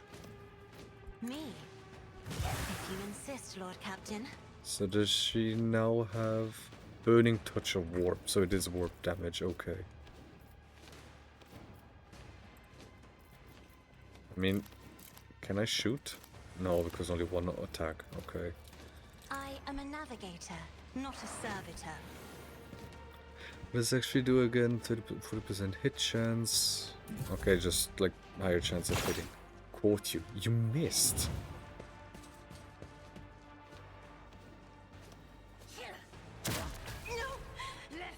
Cute.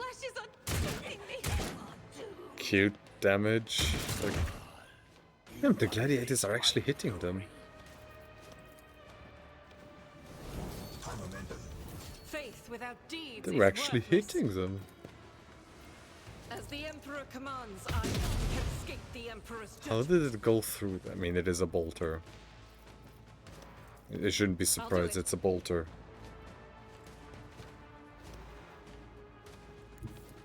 I don't want to shoot the gladiator. Rejoice in battle. It's such a bad idea, but I have to. Strike is a prayer. I'm bored of this forest, Azara. Who rolls this arena? You or the monkey? Urkun Yumeris? Durko Marazai. You know the danger of repeating this misunderstanding. Draw your own conclusion. Your word is our command, Urkun Yumeris. Okay, can I now kill that Drukari, or they just fuck off? They just fuck off. They're Doubt is for the weak. pussies. They just buggered off. Faith without deeds is worthless. Fucking fight me. Fucking pussy. Is fucking T-posing. I'll pass. Wait, can I have Pujan over? Oh, but I can have Pujan shoot that guy I shall not with a shotgun. Hold enemy. Is it just for melee? Oh, it's melee damage. Ah, fuck it. Just shoot him, Pujan.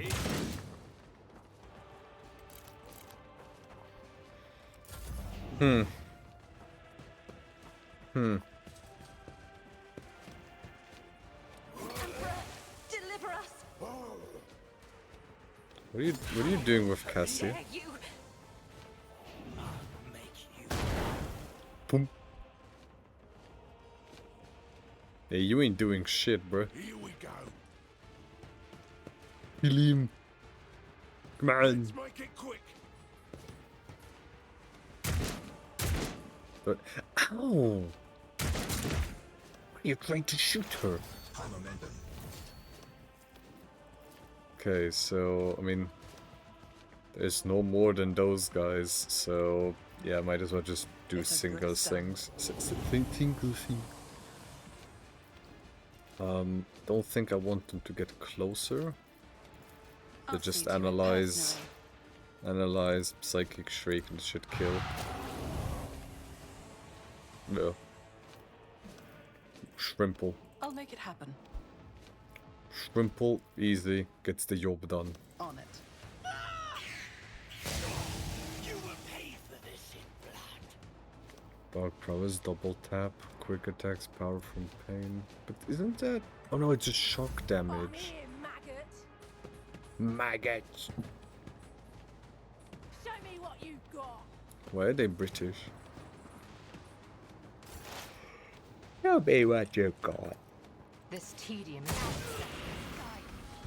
The surviving fighters turn their head toward you one after another. All eyes on the battlefield are glued to you. Those who fought with me get to the shuttle. As soon as we're away from you, I'll give orders to immediate evacuation of the remaining survivors.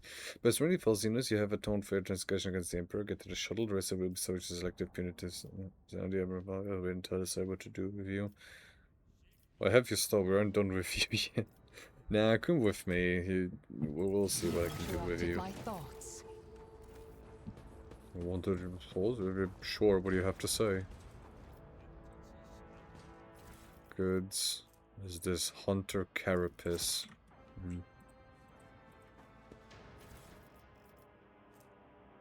Poisoned Hekatari Blade. Witch Armor.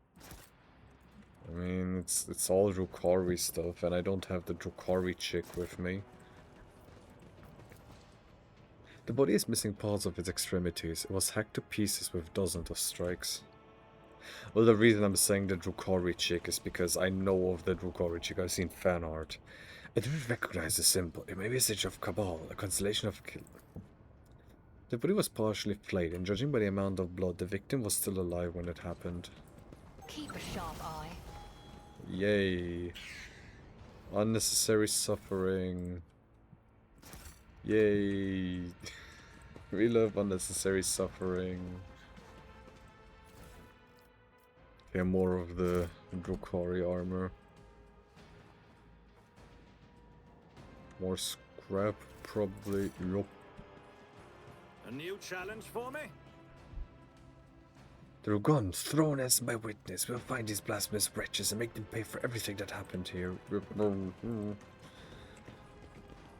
They're a bit faster than we are. Okay, let me do level ups and then finish for tonight. Pujan, toughness. Yeah. Lifetime of scars. I mean, what about agility? I mean, dodge reduction against Pujan? Toughness, though. Resisting negative physical effects and characters as wounds.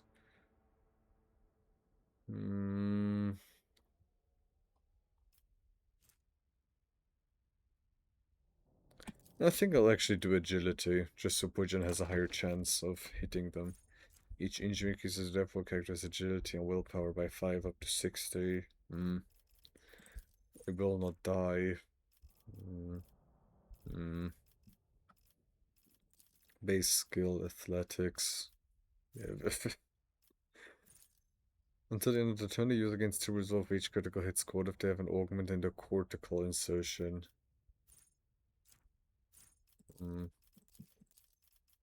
Agility, weapon skill. +5 to weapon skill. Technically, something I could consider. No melee superiority bonus. Maybe. Grenade, instant retribution, but that's shield bash. Shield mastery. Don't need more movement points. Yeah, okay, so there's like 3 options. 7 less damage from fire, toxic, and bleeding effects. But that's good for him, actually. If he has that. Special for trench warfare. You know what, just, yeah. More weapon skill. It's also kind of having a higher chance to hit, and with higher agility, it's like doubly so. Better die for the Emperor. +2 resolve. Or, yeah, if the tank gets slow, he gets better at tanking. Weapon skill, no, willpower, toughness, strength, agility. Doing my part. Cleansing faith, 3 armor penetration with chain and power weapons. Don't have that. Or him. Each demon suffers direct damage. Maximum wounds are increased by 3. 3. Each critical hits. I mean, yes. Cortical. Does she actually have anything in the cortical? Where do I check that? Here, does she have anything in the cortical? She doesn't, so I'm gonna have to insert something into the cortical section. So I'm gonna have to give her like a brain implant. I will lead us to fortune. Be smart. Anytime an ability. Wait, this is our Lysandra upgrade. Yeah, the Psyker Extremist, because better Psyker. Yeah. Easy. Extra skill, agility, toughness, perception. More navigator. Yep, more navigator. Enemies affected by navigators pass off a stack of minus 10 penalty to next resistance test from navigators as powers. Enemies moved by navigators' powers suffer 4 damage in the movement. When a navigator uses a navigator power that has not been used as combat and navigating against 2 perception till the end of combat. Use a navigator but it has been used as doesn't happen that often. When an enemy fails a resistance test against navigator's power, attacks against them do have 36 hit chance. Navigator power deal 1 additional damage every 5 Wait.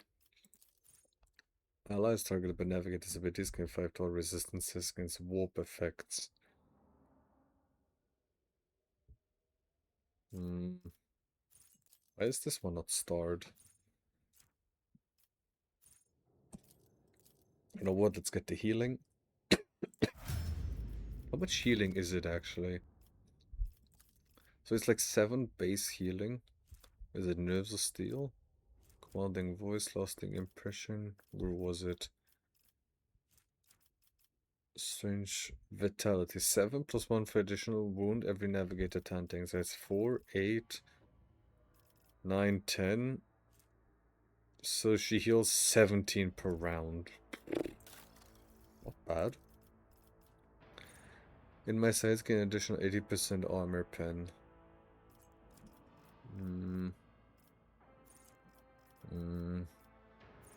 Drukhari weapon proficiency. And so far there isn't anything yet. Do I have any Drukhari weapons that might be interesting in any case or any way, shape or form? I don't think I have any. Does not have features Drukhari or Eldari equipment. It is the Hex Rifle. Whenever the shot hit, poisons the target with viral toxin for 3 rounds. Then it fails a toughness resistance test. It is a sniper though.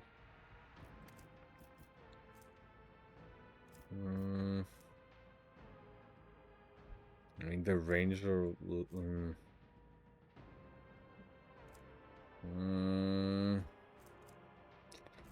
I mean just for this, just so I have a toxin. Nah. I mean, it would be beneficial for Puja, but just for that? Nah. Solid projectile weapon expert. Melee weapon specialist. Melta. I mean, a Melta weapon would be funny. I mean, I have some Meltas, don't I?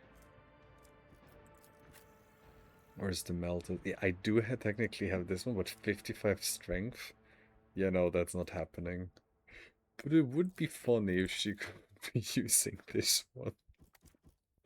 The multi-Melta. Can't Pujan equip it? Oh no, he needs Melta weapon proficiency. I could give her the Melta. I wish it could deal fire damage. I wish it would deal fire damage. Deal fire damage, then I would equip it in a heartbeat.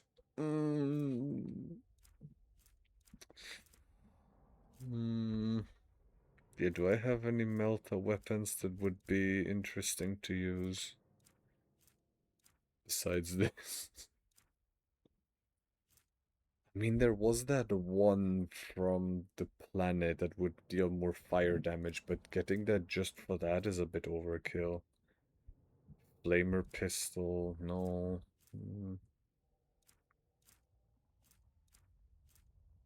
Yes, let her use, like, yeah, give her this. Give her Drukhari armor. Yes, good idea. Yes. I have this. No, I don't see a reason to get Drukhari or Melta proficiency.